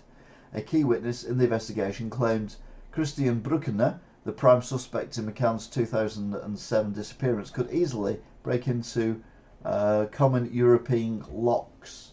I can imagine a lot of people could break quite easily into European locks. But I'm still not convinced that he's the guy who did it. What are you doing, Silence? Where are you? You've gone again. Or is it the rain? I don't know. It's gone quiet outside. Although it's now saying heavy rain, and the noise I can hear is rain on the window, so I'll let the weather thing off. It's actually correct. Meanwhile, 3 killed and 27 injured over bloody Chicago holiday weekend. At least 3 people were killed and 27 others injured, including a 5-year-old girl and an 85-year-old man, during a series of 4th of July weekend shootings across Chicago, police said. Officials recorded the first murder at the start of the holiday on Friday night in Chicago lawn, where 4 men were gathered on the 6,300th block of South Austin Avenue when a black Dodge Charger pulled up and fired at the group. I don't think the Dodge Charger fired at the group. I would imagine it was a person occupying it that fired. A kilt pin and a jimmy stick can open most locks, not just the deadbolts. Exactly. It's not difficult to break into places. The British Gas did it for me when they put my key card stuff in. Giant seaweed blob that smells like rotten eggs shrinks off the Florida coast. Well, it will shrink because a lot of it's been washed up and then removed by people. So it's going to shrink because it's being washed up. I mean, talk about non-story. Titanic submersible spun out of control on prior dive with panic passengers stuck on board. A former pilot of the ill-fated Titan submersible lost control of the vessel during a previous dive, causing the sub to start spinning in circles as terrified passengers were stuck on board for hours. Footage taken inside the submersible shows the vehicles spinning out of control, leading pilot Scott Griffith to say, "We have a problem." As these people are just mad. I mean, I can get why people who've got lots of money get into these things because it's excitement and, you know, life's boring because you've got that much money. But the people who actually organise these things are just completely... The Thai tourist hotspot is rapidly running out of fresh water. A popular holiday island in Thailand is said to have less than 30 days worth of fresh water left. Koh Samui, or Samu, the country's second largest island, is known for its stunning beaches and luxury resorts, but little rainfall and flocks of tourists increasing water demand is causing a significant problems for the picturesque destination. Locals have reported turning on taps at times without any water appearing. The island, which has at least 1 million tourists visited in the last 5 months. Now, is that the one where they filmed the beach? Where I was told Leonardo DiCaprio was his fittest. I don't know. It's nice to know that I've got a body like Leonardo DiCaprio, because we both got dad bobs now. Yeah. No, but like him back then, though, it has to be said. Florida woman who raged about finding fetus in a hotel room learns what was really in the fluid-filled bag. I think I reported this last week. She said she found a fetus in a bag. Which sounded a bit weird, but anyway. A Florida woman went viral on Facebook about raging about finding a fetus in her hotel room, but later learned the fluid-filled sack actually contained wine and vomit left by a prior guest. It's an easy mistake to make. I must admit, you know, I was looking at the fetus around that woman's neck earlier on. Oh no, that was vomit. Oh no, it wasn't. It was mould. Oh no, that's out of bound. It's Goldfinger Island. ILEH. Cares. Yeah, it's Goldfinger Island. Is that the one where Leonardo DiCaprio filmed that then? And you can't go there anymore now because too many tourists went there and basically destroyed it. But yeah, it's a lovely part of the world. It's just a shame that, yeah, nice places like that get destroyed because they're nice. King Charles's hot inquiry sets hearts afire again. And apparently it's a tremendous hunk. I wouldn't know, I've not seen it. This is the only picture I've seen of the guy. And you can't see a lot, so I have no idea. And even if he was there in his boxers, I wouldn't be able to tell whether he was a hunk or not. But anyway, it may have been King Charles's day on July the 5th for his Scottish coronation, but all eyes were on his equerry instead. The monarch's right-hand man, Major Jonathan Thompson, yet again stole the hearts of the crowning in Edinburgh, Scotland on Wednesday. Yeah, if that was what floats your boat, fair play.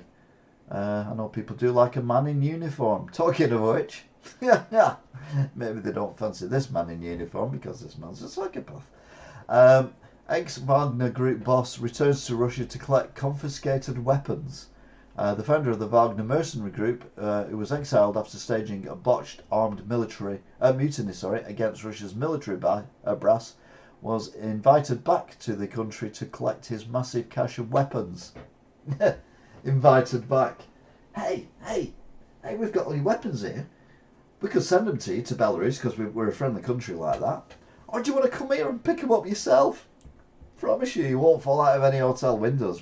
I mean, we've got a nice hotel room for you on the 18th floor of this hotel in Moscow. If you want to come here and collect your weapons, hey, you try to overthrow the government. We don't hold any bitterness or anything like that. We've got your weapons here. Come and get them. Oh, it's okay. I'll do that. Yeah. If this was a soap opera or a movie, people would be complaining about the plot because it's just pathetic. Anyway.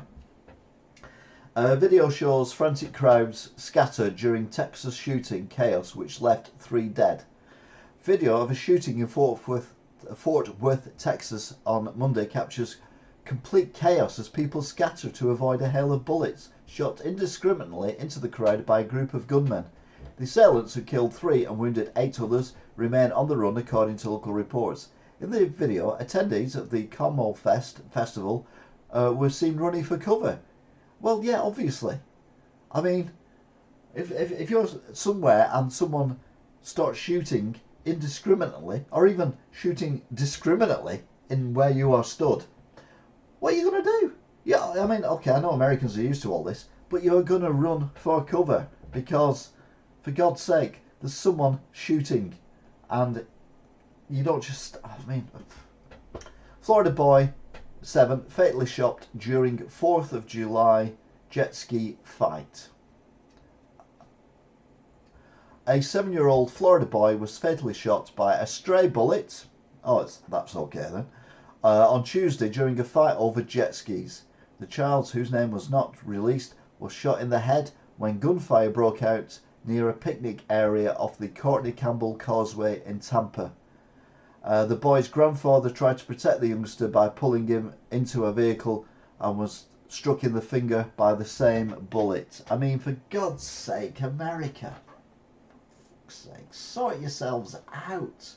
Please. For the sake of your kids. But it's a stray bullet, so it doesn't count. I mean, passport wait time stretched to months as State Department struggles with 500,000 applicants a week. Trying to get a passport so you can finally take that overseas trip you've sought for so long? Bad news, friend. It looks like 2023 might not be your year, as the State Department battles to deal with the 500,000 passport applications it receives weekly. Would-be travellers are having to wait months for their replacements or even cancel trips costing them thousands of pounds. Oh, TV flashed again. I think lightning's coming back. Yeah, so it's not just Britain that's got problems with stuff like this. It's America as well. Who knew? Everyone thought it was just Britain that was crap. No, it's the whole world. 12 children among 38 injured at Russian missile strikes near funeral for Ukrainian soldier. At least 38 people, including 12 children, were injured on Tuesday when a missile struck a residential building in Ukraine's Kharkiv region, where a military funeral took place nearby. What local officials believe to be a Russian Iskander missile landed in the small town of Primovsky about 1:30 p.m, striking a residential building as people gathered nearby for the funeral of Ole Fredenko, a soldier who had been killed during the conflict. Yeah. I mean, every single one of these is a war crime. Yeah, we just like, yeah, okay. I renewed mine last month and took 6 days. Well, there you go then. Britain's better than America. Who knew? Actually, you reviewed yours, Luke. You renewed yours last month, and that was after the strikes that was meant to cause massive delays for the rest of the summer, and it took 6 days. That's good. I haven't got a passport because I've never fled the country.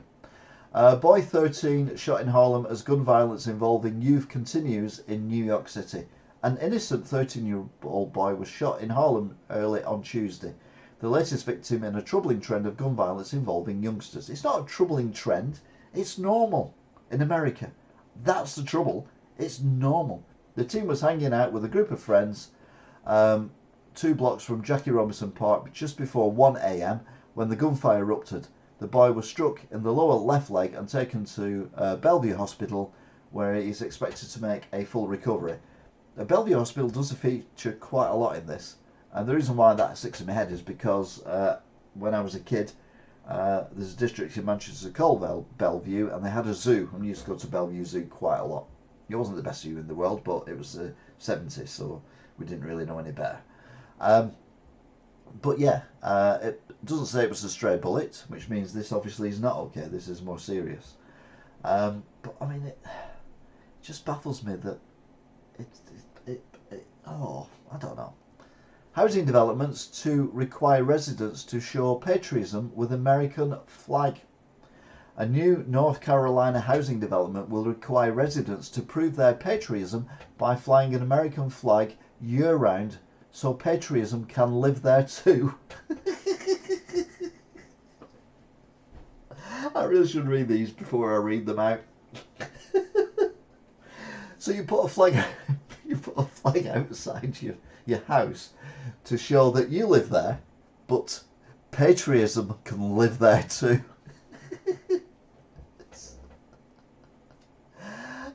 That's mad. That's just insane. Although I do believe that the people in the UK should be allowed to fly flags outside their house without any recriminations from the council or anyone else, as long as it's not the size of a football pitch on a flagpole that's higher than the Empire State Building. I don't really see a problem with it, but people get berated for it, which I think is wrong. It's all right if there's a sporting event going on, so like the World Cup or something like that. That's fine. You can have flags out then. But, oh, why have you got flags out? There's no reason for that. You're being racist. No, we're being, what we're being? We are being patriotic to our country. That said, I've never had a flag outside my house. I would never have a flag outside my house. But if you want to do it, do it. Whether it's the Union flag, which many people mistakenly call the Union Jack, or whether it's the St George's Cross, which is just the white flag with the cross on it. You want to fly outside your house? Fly outside your house. Who cares? But if you do care, then shut up. Look the other way. We need to sort a lot of stuff out in this country. I keep thinking, I'm going to do it myself. I'm just going to take over the country and sort it out. Anyway, cocaine found on White House premises. The unknown item that forced a brief evacuation of the White House on Sunday night and drew a hazmat team from Washington initially tested positive for cocaine, according to a dispatch call made that evening. We have a yellow bag stating cocaine hydrochloride, a DC firefighter stated in a radio communication at 8:49 p.m. on Sunday. Bag it up and take it out. We'll use that later, he added. Well, maybe not. But yeah, who's on coke at the White House? And why is it a surprise? I mean, come on. Russian military says it fended off Ukraine drone attack on Moscow. The Russian military said on Tuesday it fended off a Ukraine drone attack on Moscow that prompted authorities to briefly close one of the city's airports.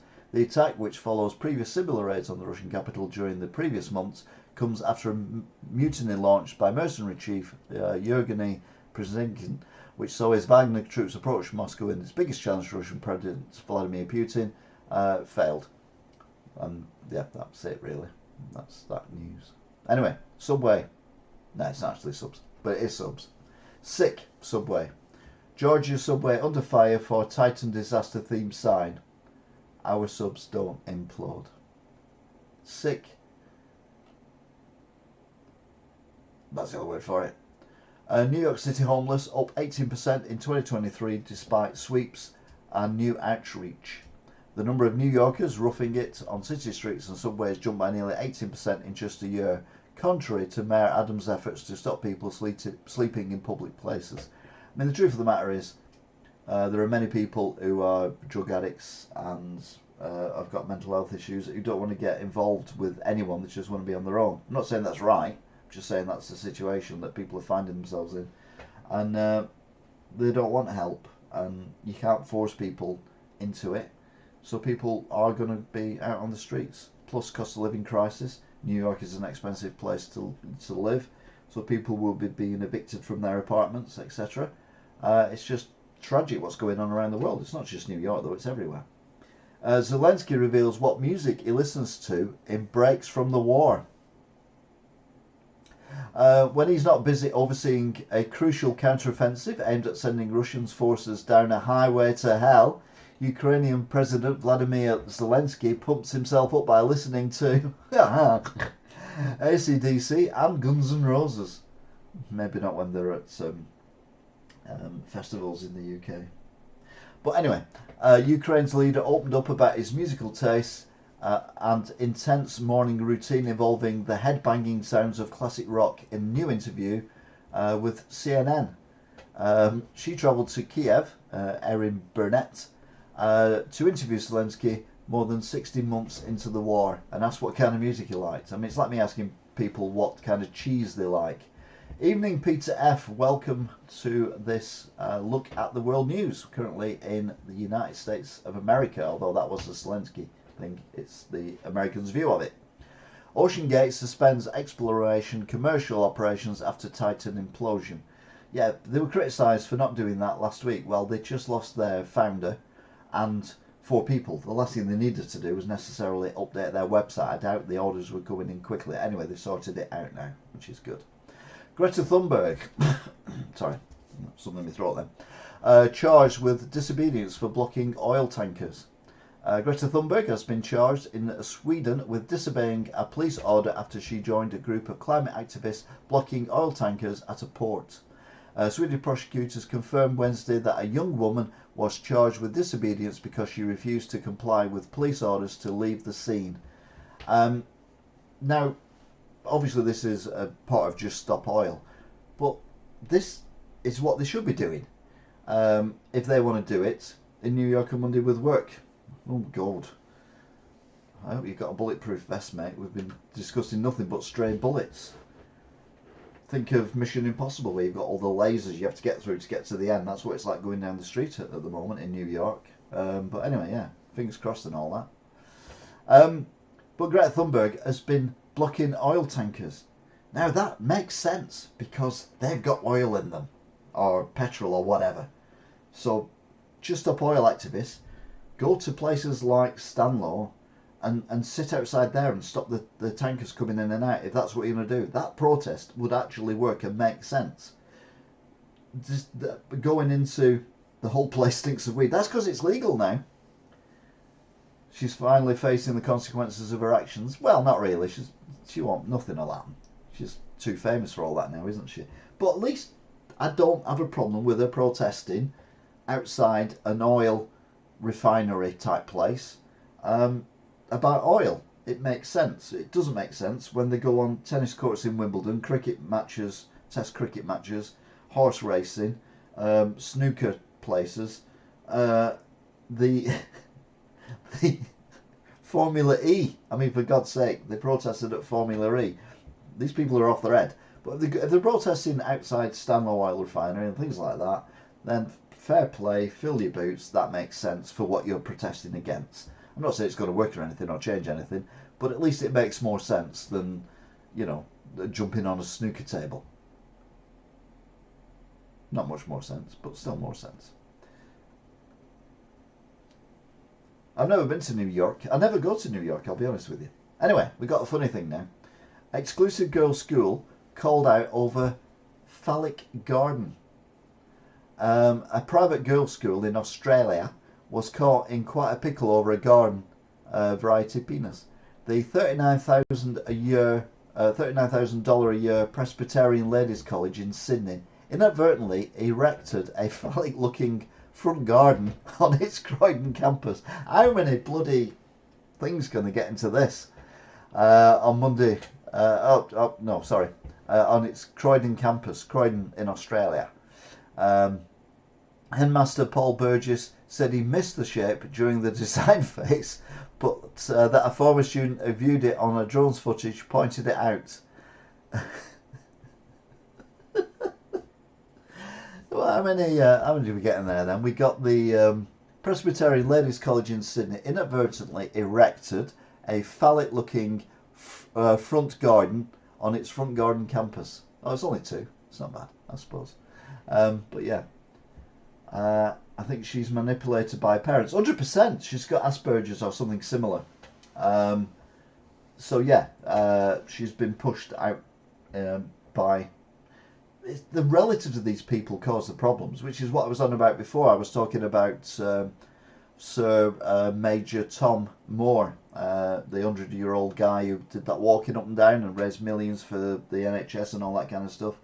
And I never liked, and I said at the time, repeatedly, I don't like his daughter. She seems pushy type and all that kind of stuff. And now the charity is dragging his name, and he's a hero, war hero and everything, and for what he did, dragging his name through the mud, because now there seems to be money that allegedly has gone missing and or been misappropriated, a bit like the SNP. And you're like, yeah, but it's nothing to do with him. He was doing the right thing. Sir Captain, he was a Sir Captain. Oh, did I say Major? Yeah, Captain, you're right, sorry. I promoted him. But no, he was doing... I think he was generally doing what he wanted to do for the reasons he wanted to do it. But I think the family saw a photo publicity opportunity to raise lots of money, and yeah, they went with it. I'm talking about something quite serious while we're looking at a penis garden. Leaked photos show Wagner boss Jürgen Iversen in absurd disguises. As we said earlier, it looked like it's something off of Little Britain, Matt Lucas off Little Britain, more than anything else. You see him walking down the street in those disguises, you go, all right, Matt, I wish you'd come back to the cooking programme you did. Pretty right, British Bake Off. All about his daughter. Oh, right. Oh, there you go then, Peter F. But from day one, I never liked her. She just come across, and anyone who knows me and spoke to me about him at the time, I said, you know, I don't like her. I don't trust her. I just don't like her. She's too pushy. You know, he was Captain Tom Moore was very understated and seemed like a really nice guy, and she was just about me. And like, you're not doing anything other than taking the publicity. Fort Lauderdale apartment complex shooting leaves 5 injured, including 2 juveniles. Shooting at an apartment complex in Fort Lauderdale left 5 victims with injuries, including 2 juveniles and 3 adults. More shootings in America. Major, he retired as a captain. All right, okay. Yeah, very confusing.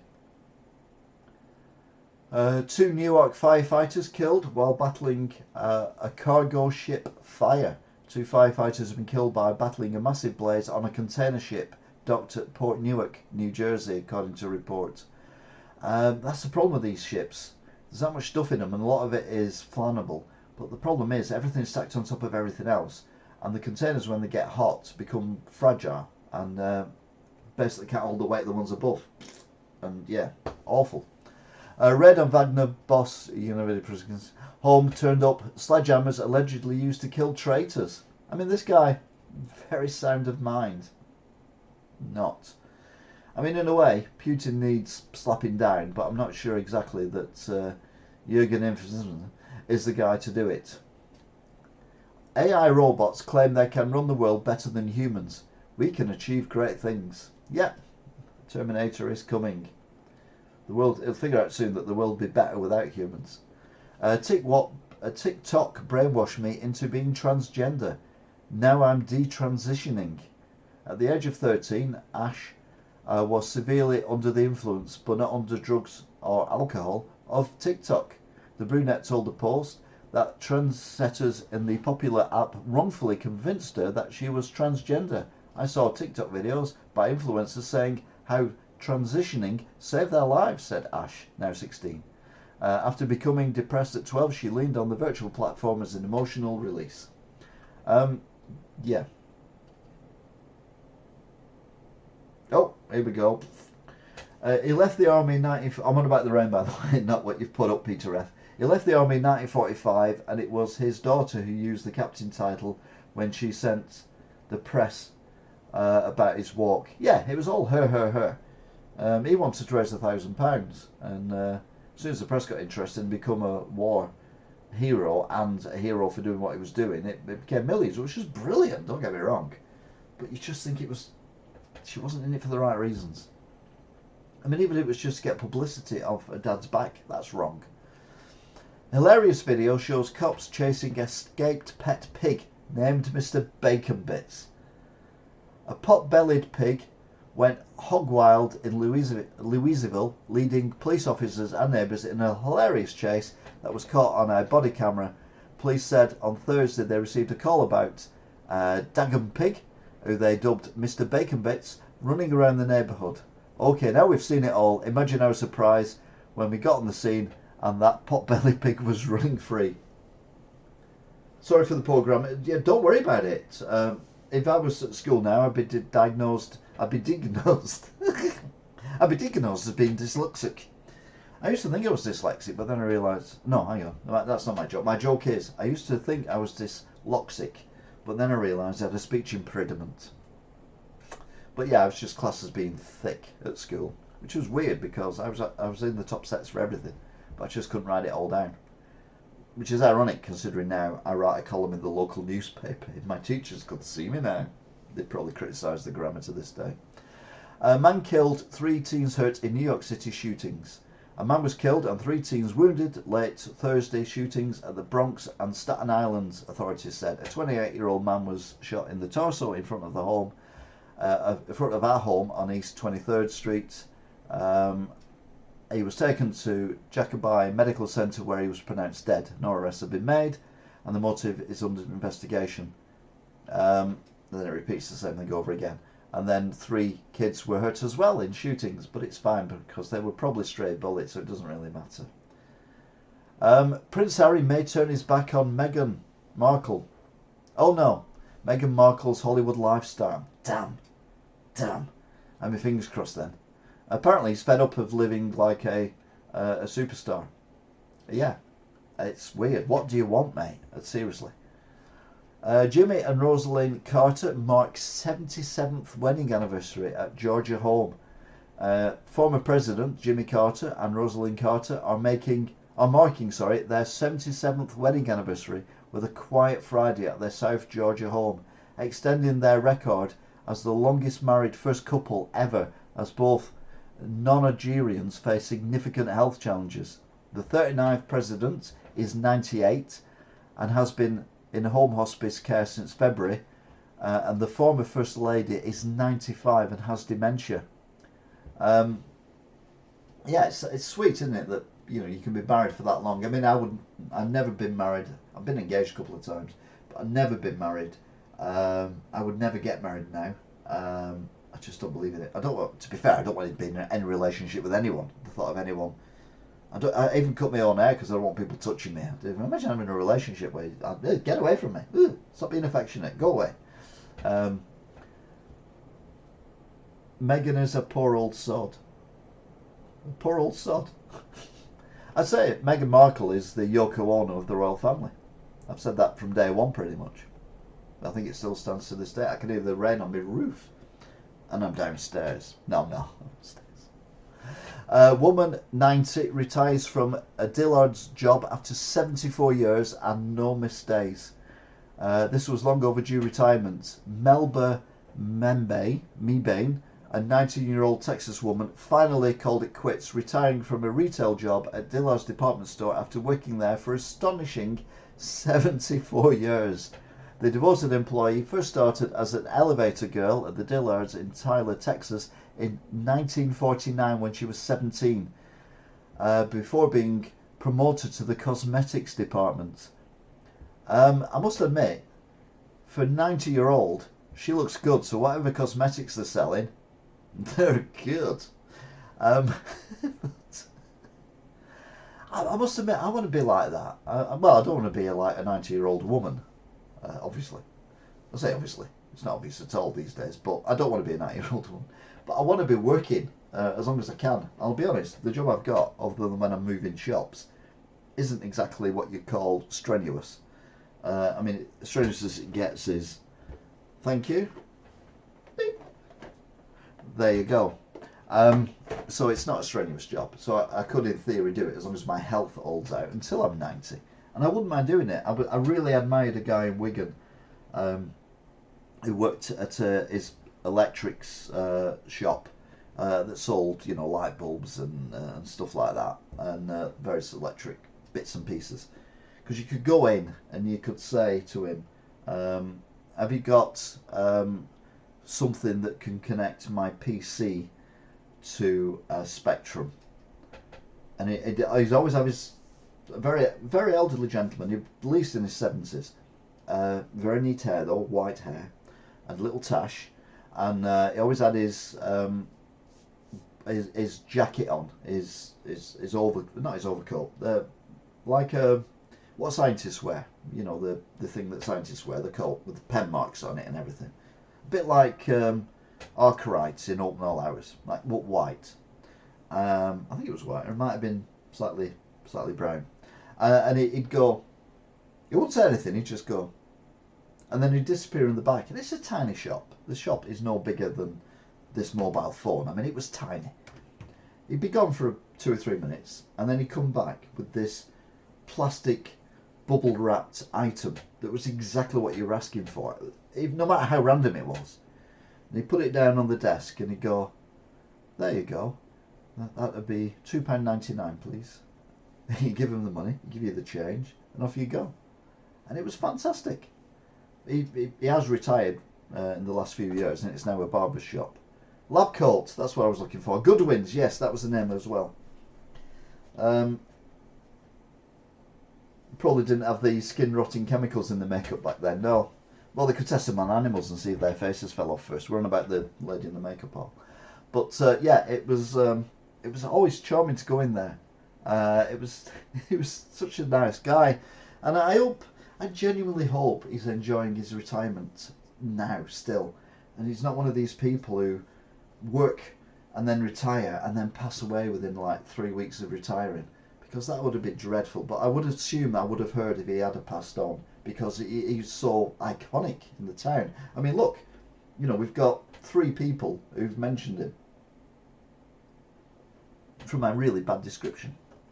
Anyway, a 90-year-old woman retired. Hopefully she will get to enjoy a long retirement.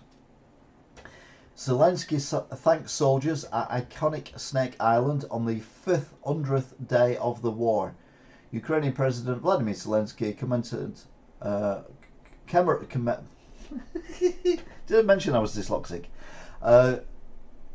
Commemorated the 500th day of the war against Russia with a video salute to his soldiers filmed on Snake Island, which became a symbol of resistance early on in the fighting.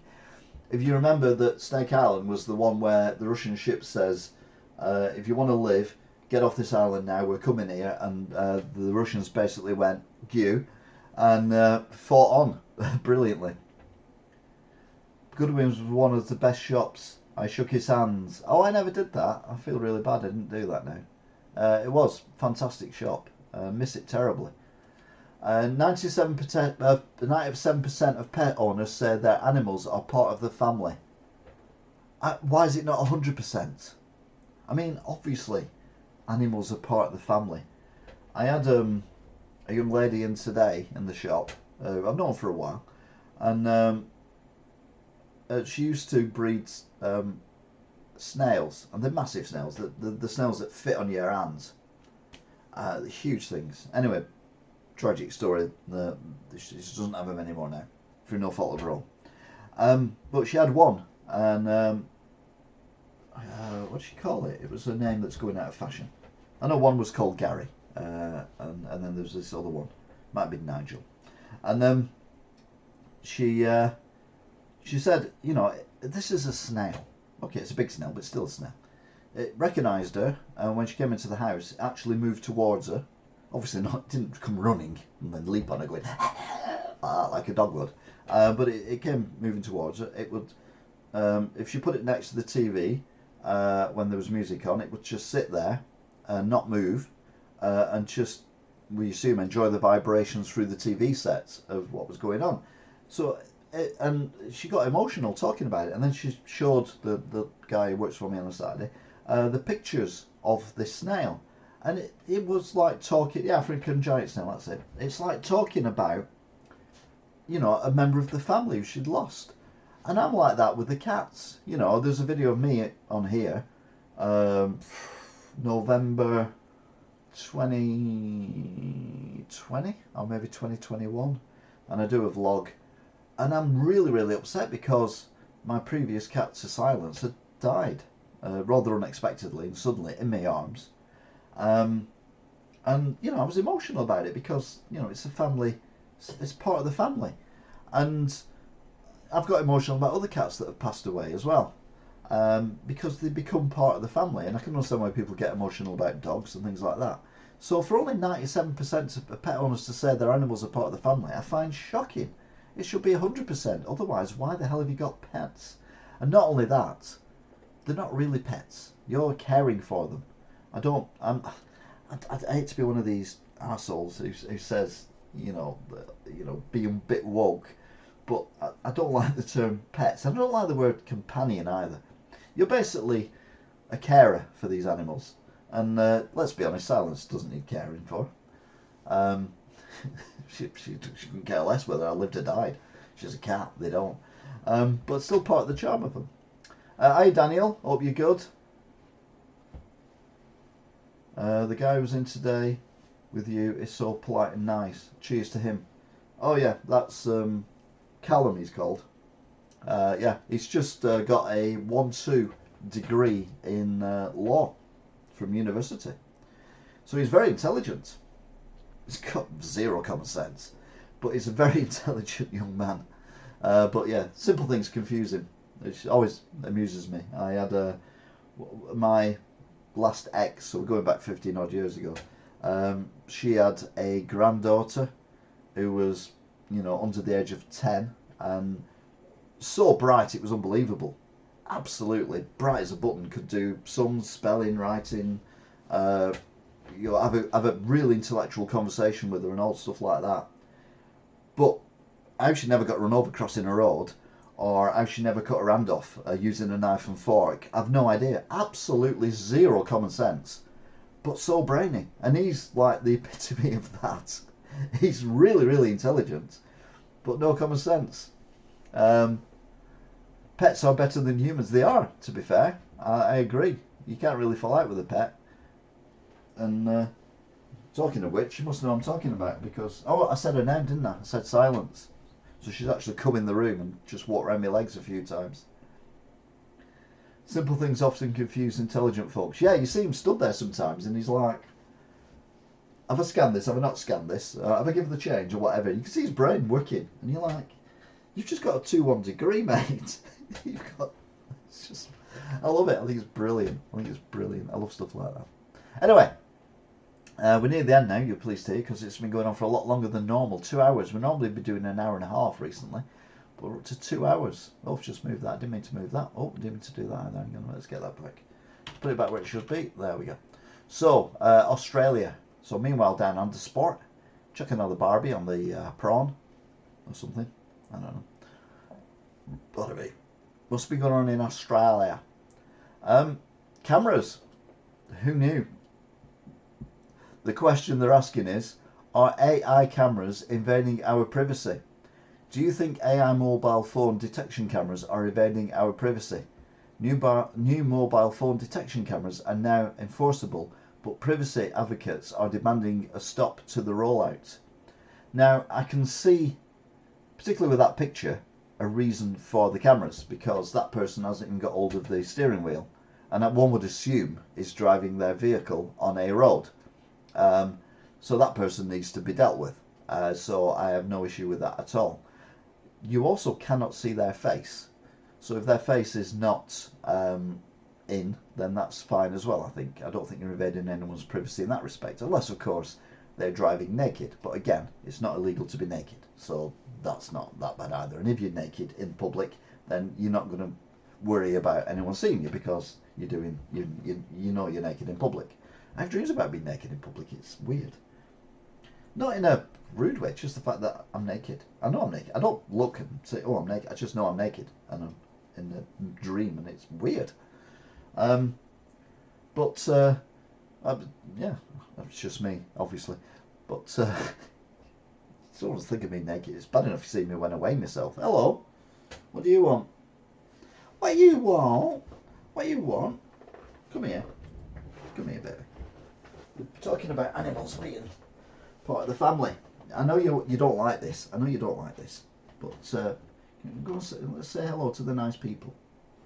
Come and say hello to the nice people. They're over there, look. There you go. She really doesn't like this at all. She really, really hates being on my lap. Just put your foot, there you go. So as soon as I let go, gone. She won't go near me now for about 10 minutes. She's like, right, you're not doing that again. So, it tickles me as well. She lets me stroke her so I can feed her.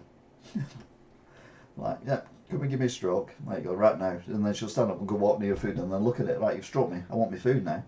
I'm like, no, it doesn't work like that. You've had one treat. You're not having another treat as well. Anyway, just proving that cats are part of the family. Yeah, I don't necessarily have a problem with these cameras in that respect. However, I do have a problem with supermarket cameras, mainly the ones in Asda, that are actually put little squares around your face when you walk in, facial recognition. I don't think the people who work at Asda have the right to have access to facial recognition. I know the shoplifters and things like that, but my grandkids go in there, who are 5 and 3. It's face recognising them. In fact, all kids who go in there are being face recognised, except for babies in a pram, or the kids who have the masks on. But the kids who have the mask on are probably the ones you need to watch more than the other ones. So I do think that AI and facial recognition is dangerous. and I don't think it should be rolled out everywhere. And I don't think everyone, just because they work for a supermarket, whatever, should have access to it either. But this, I kind of agree with, because people on the phones do cause major accidents and things like that. So we need to, make sure that people are not on their phones whilst driving, no matter where they are in the world. Now, I remember earlier on we were on about that woman who had that weird necklace on that looked like mould, and I said maybe it's magic mushrooms. There's a reason for that, and here we go. Psychedelics to be used for mental health treatment. MDMA and psilocybin will be used to treat PTSD and depression. Australia is now the first country to allow psychiatrists to prescribe certain psychedelic substances to patients with depression or post-traumatic stress disorder. Could possibly go wrong. Are you cutting back on heating to save money? Remember, in Australia, it's winter. Are you cutting back on heating to save money this winter in Australia? New research has found that 72% of households are using their heaters less due to the cost of living pressures. Like I've said before, it's not just the UK, it's all over the world. It comes after electricity prices increased on July the 1st based on a decision by key regulators. Sick necklace. It wasn't a sick necklace, it was a horrible necklace. Oh yeah, I see what you mean. Yeah, I thought you meant sick as in sick. You meant sick as in yeah. So that's Australian news, can't you? They do not really give a toss about hardworking Aussies. That's my Australian accent. I know it's more Texan, but never mind. Cole Stefanovic has slammed the Reserve Bank as households nervously wait to see if interest rates will rise yet again today. So basically, yeah, mortgage, their Reserve Bank, the interest rates, it's basically like our Bank of England raising the interest rates here as well. And interest rates have been going up in Australia as well, mate. But good news, the RBA makes no change to the cash rate. It remains on hold at 4.1%. The Reserve Bank has decided to pause interest rates, keeping cash rate target at 4.1%, which is still considerably higher than it used to be. I'm too old for the new sick reference. I'm older than you, Deno, and I got it. But mind you, I made it. Chocolate prices set to surge. It comes amid a cocoa bean shortage. It's bad news for chocolate lovers, apparently. The price of chocolate is going to soar in Australia. Meanwhile, the Australian cricket team are about as sporting as Vladimir Putin. Are also not Kim Jong-un, Yoon, or whatever he was called, Kim Jong-un's dad, who changed the rules in basketball in North Korea to make it more interesting. I actually thought it was pretty good. If you go to Flamingo Land, there's a coaster called Sick. Does it make you? Is that what it's called? Aussie Beer pokes fun at English cricket team following Ashes controversy at Lords. So this company have come up with, instead of English bitter, they've changed it to England bitter because of the cheating. Well, it wasn't cheating, but the unsportsmanly conduct that the Aussies did in the test. I mean, we're going to lose the Ashes anyway, so who cares? I don't care about cricket. But the thing was actually quite funny that they did. Apparently, you bowl 6 balls a time, and that's classed as an over. I knew that, I'll be honest. And then afterwards, you swap ends, and you swap bowlers or something.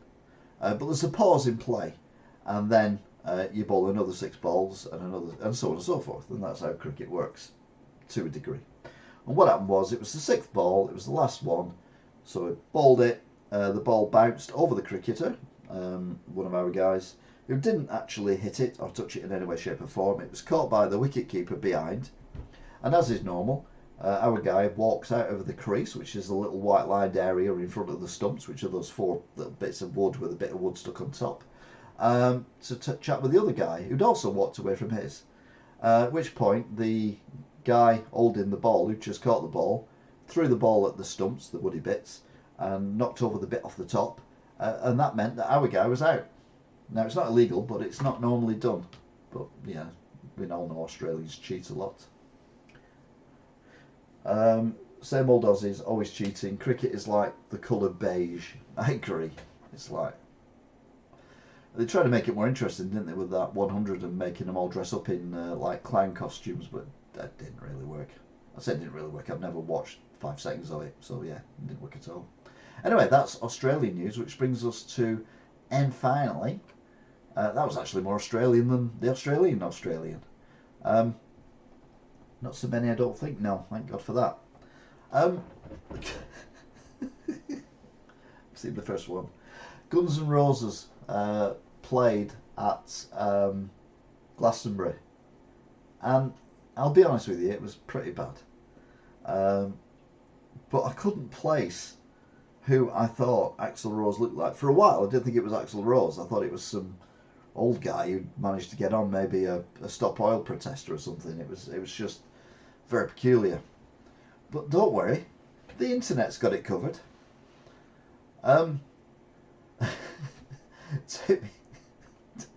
Sorry.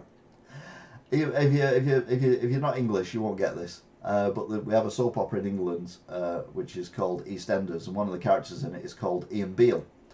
And Axl Rose is the spitting image of Ian Beale, or Ian Beale is a pretty spitting image of Axl Rose. And they come up with the "Take me down to the Eel Beale's chippy, where sausage is long and the chips are greasy," which I think is pretty cool. But yeah, Ian Beale, it's remarkable. Hasn't Axl Rose had surgeries? Well, if he has, he needs to get a refund. Anyway, proof positive. I've always said, things that are legendary, I will believe in if there is a picture that proves it. November Rain was brilliant. Oh yeah, it was just at a piano for that one. And Mr. Slash was a bit quiet, so we could actually hear him. And it was a different microphone as well. It was a microphone held above the piano, so maybe the microphone was out. I don't know. But someone pointed out he's been doing this singing malarkey, and it's not just like Rick Astley singing, although he's had a bit of go at the rock as well. But he's been singing proper rock and roll and screaming and shouting for getting on for 40 years. You can't expect him to go on forever. He must be well into his 60s by now. So yeah, it is bizarre. Anyway, yeah, I've always said that you show me something and I'll believe it's true. And well, I must admit this photo convinced me completely that there's a Bigfoot family hiding in the snow in this picture. I'm 100% convinced about that. But the guy doesn't give his name. He's just referred to as a bloke. So bloke convinced he's captured a mysterious Bigfoot family hiding in the snow. They've had to circle it just so, because they were hiding, obviously. So they've circled it so you can see it. And it says, a dad said he caught the group of legendary creatures on camera looking down on his family while they were unwittingly playing in the snow below. He only spotted the Bigfoots weeks later. Of course he did. It's called AI. Meanwhile, you believe squirrels can do anything. Vaping squirrel stuns woman at park, scurrying up tree to puff in peace. Sammy Barker couldn't believe her eyes when she noticed a squirrel vaping in a local park. She managed to photograph the animal as it sat puffing away in a tree. No, that's a squirrel holding what looks like a sex object in a tree. If you can take the picture, you could have filmed a video. If you filmed a video, we could have seen it actually smoking the thing. But I don't think it has the capability to actually inhale from an object like a vape. And if it does, it's going to kill itself anyway, because vaping is one of the most dangerous things you can do on the planet. It's just that people don't realise yet that vaporising chemicals that you bought off a market stall for 3 packs for 10 quid, and then ingest them into your lungs, is not dangerous. People haven't figured that out yet. I mean, like, what is wrong with you people? It's super dangerous. Super super dangerous. And then they say kids are doing it. Well, of course they're doing it because they're making bubblegum flavour. They're making candy floss flavour. They're making raspberry, strawberry, all these lovely flavours for the kids to smoke on. Why don't they just do like cigarettes? Cigarettes don't taste. You don't buy bubblegum flavoured cigarettes. You don't buy candy floss flavoured cigarettes. The only cigarettes you can have are menthol cigarettes, like Doc Cotton used to. This is turning into an EastEnders special, like Doc Cotton used to smoke in EastEnders. So why the hell are we doing vapes with all these flavours? What we should do is ban all flavoured vapes, all of them, regardless of what flavour they are, and just have plain nasty flavour or plain cigarette flavour, and that's it. That's the only one you can get. You can only get that flavour. Like, you can only get one flavour of cigarette. That will stop the kids doing it because it won't taste nice anymore. It'll taste horrible. It's so simple. Just do it. Vaping's like me walking into stars in your eyes. I miss getting black cherry baggy. Point proved. Dead woman set for cremation wakes up on the way to her own funeral.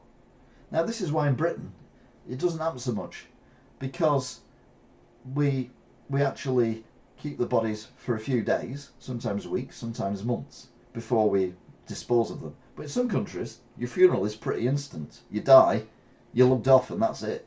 Oh, they're dead. Never mind. Let's set a fire up in the garden for Granny. It's what they do in their cultures. It's fine. I'm not criticising that at all. But if you haven't actually died, it could be quite serious.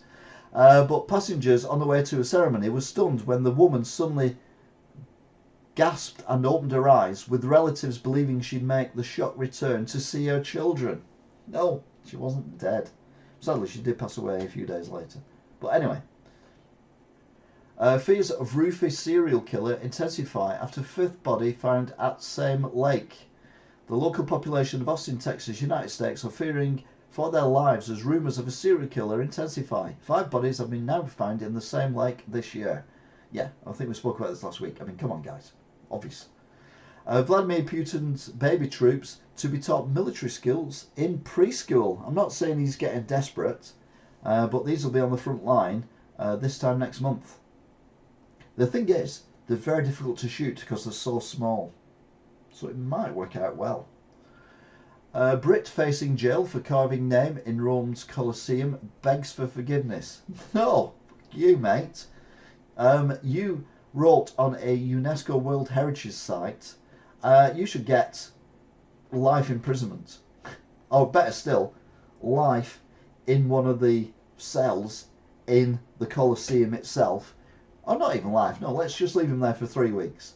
But people can throw fruit at him, and then when he comes out, there's a lion waiting for him. That'll sort him out, won't it? I mean, totally disrespectful prat. On about Threads earlier, I joined Threads earlier on this week, and this is Marvel, waiting for all my Instagram followers to follow me on Threads. Yeah, it is a bizarre thing, is Threads, but I do almost, so far I like it. I actually look at Threads now before I look at Twitter. Applications to join Just Up Oil go through the roof, as it's the only way to guarantee tickets to major sporting events. I did mention this earlier on. I couldn't remember whether I'd actually saved it or not, but it is true, isn't it?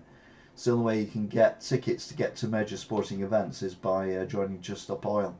And then finally, although I thought finally was cute, this is not cute. I might have to look for my cute finally while I talk about this. Great white sharks coming for Cornwall. Experts say they should already be there because the seas are warming up around the world. Sharks are getting, well, nearer and nearer to the UK coast. I mean, sharks don't want to live in tropical climates, has to be said, but they want to live somewhere which is conducive for their survival. And I found the picture and I'm downloading it now. And obviously they haven't got maps or anything, but they might be thinking that hang on a minute here, there is some tasty new humans we can eat on these weird seal-like objects that they have. So we might have to have a look at that and see whether or not great white sharks do appear on our coasts. And then, finally, cute animals. Um,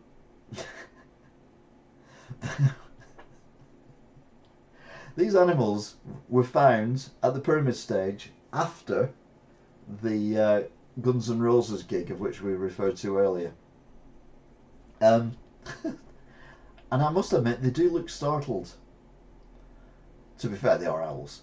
Owls rescued from Glastonbury Pyramid stage after Guns N' Roses set. You can see them in their face, they're like, what the was that?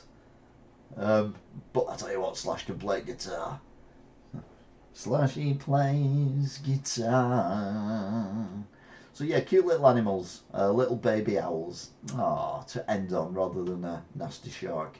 And that basically is it for this week. I think. Let's just have a look at the news.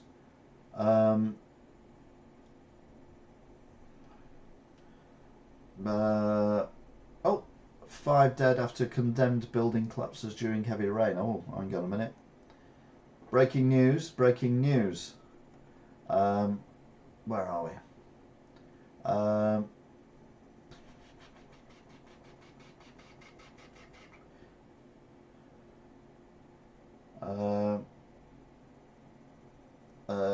He owns publishing empire, but no, Ukraine Zelensky brings on breaking news, breaking news. Council slams draconian action as union announced 3 more weeks of strikes for the bins. When's Blur on? Escape to the Chateaus. Dick and Angel leave France for UK to Channel 4 Acts. Kerry Katona's upset about something.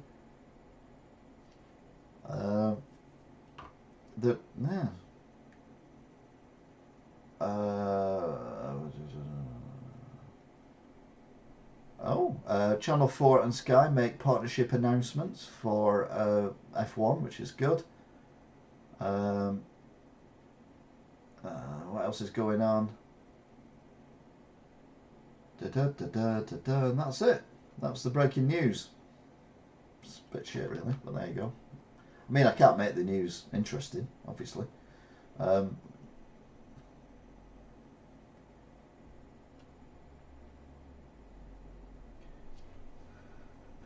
Those owls, that's why they look like that. They've been spoken to by Just Stop Oil. Very good, Deno. Anyway, that is it for this week's episode. So thank you very much for watching and listening, and certainly for chatting as well.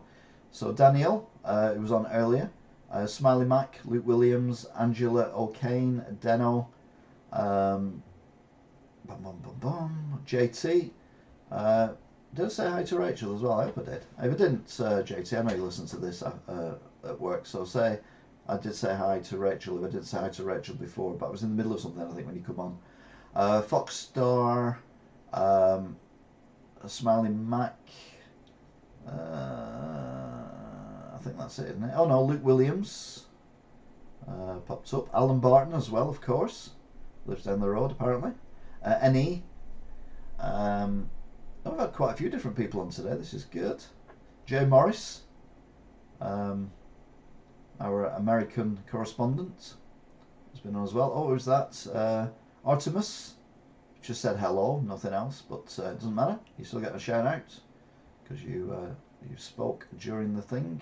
Oh no, you did say as well they need to live the Titanic to close this question. Lee H. Because Peter F. It's lots of people. And lots of stuff as well. Yeah, I think we're at the bottom now. Yeah, there we go. So that's it. Thank you very much for watching, if indeed you still are. I'll finish my Guinness off now, which starts off frozen, but by now is lukewarm because it's been here for 2 hours and 28 minutes. So yeah, thank you very much for watching, interacting. Don't forget to like, share, subscribe. Main thing is, just let people know this is on, and then they can come on and have a word about their issues that they might have. Silence is gold. No, she's black and white. But yeah, that's it. Thank you very much indeed, and I will see you all again next time. Why does that still say breaking news? Oh, that's because we're that far behind. That's scary. Wow, that's a long way behind. So I'm going to stay on for a little while afterwards. So anyway, yeah, thank you very much for watching. Videos you still are, and I will see you all again next time. More rain, yeah, says heavy rain, 17 degrees. So thanks for listening. See you again next time. Goodbye. And yeah, thanks for watching. We kept an eye on the weather report. We've had lightning strikes. It's raining a lot apparently. I can't see outside now because it's gone dark. It's gone dark, like, so I can't see what's going on outside. Like, I'll have a look in a bit, like, see what it's like if it's dark and that, like. So yeah, that's all good in it, like. Are you walking past tomorrow? No, I'm not. I've got to go and pick up 500 DVDs from my house tomorrow evening after work. Yeah, more DVDs. So excited. So yeah, it'll be later. Well, it depends on the weather. I walk past all week, apart from Monday and today. So yeah, that is it. Thank you very much for watching. If you still are, and I'll see you all again next time. Until then. Bye. Oh, here's a bye.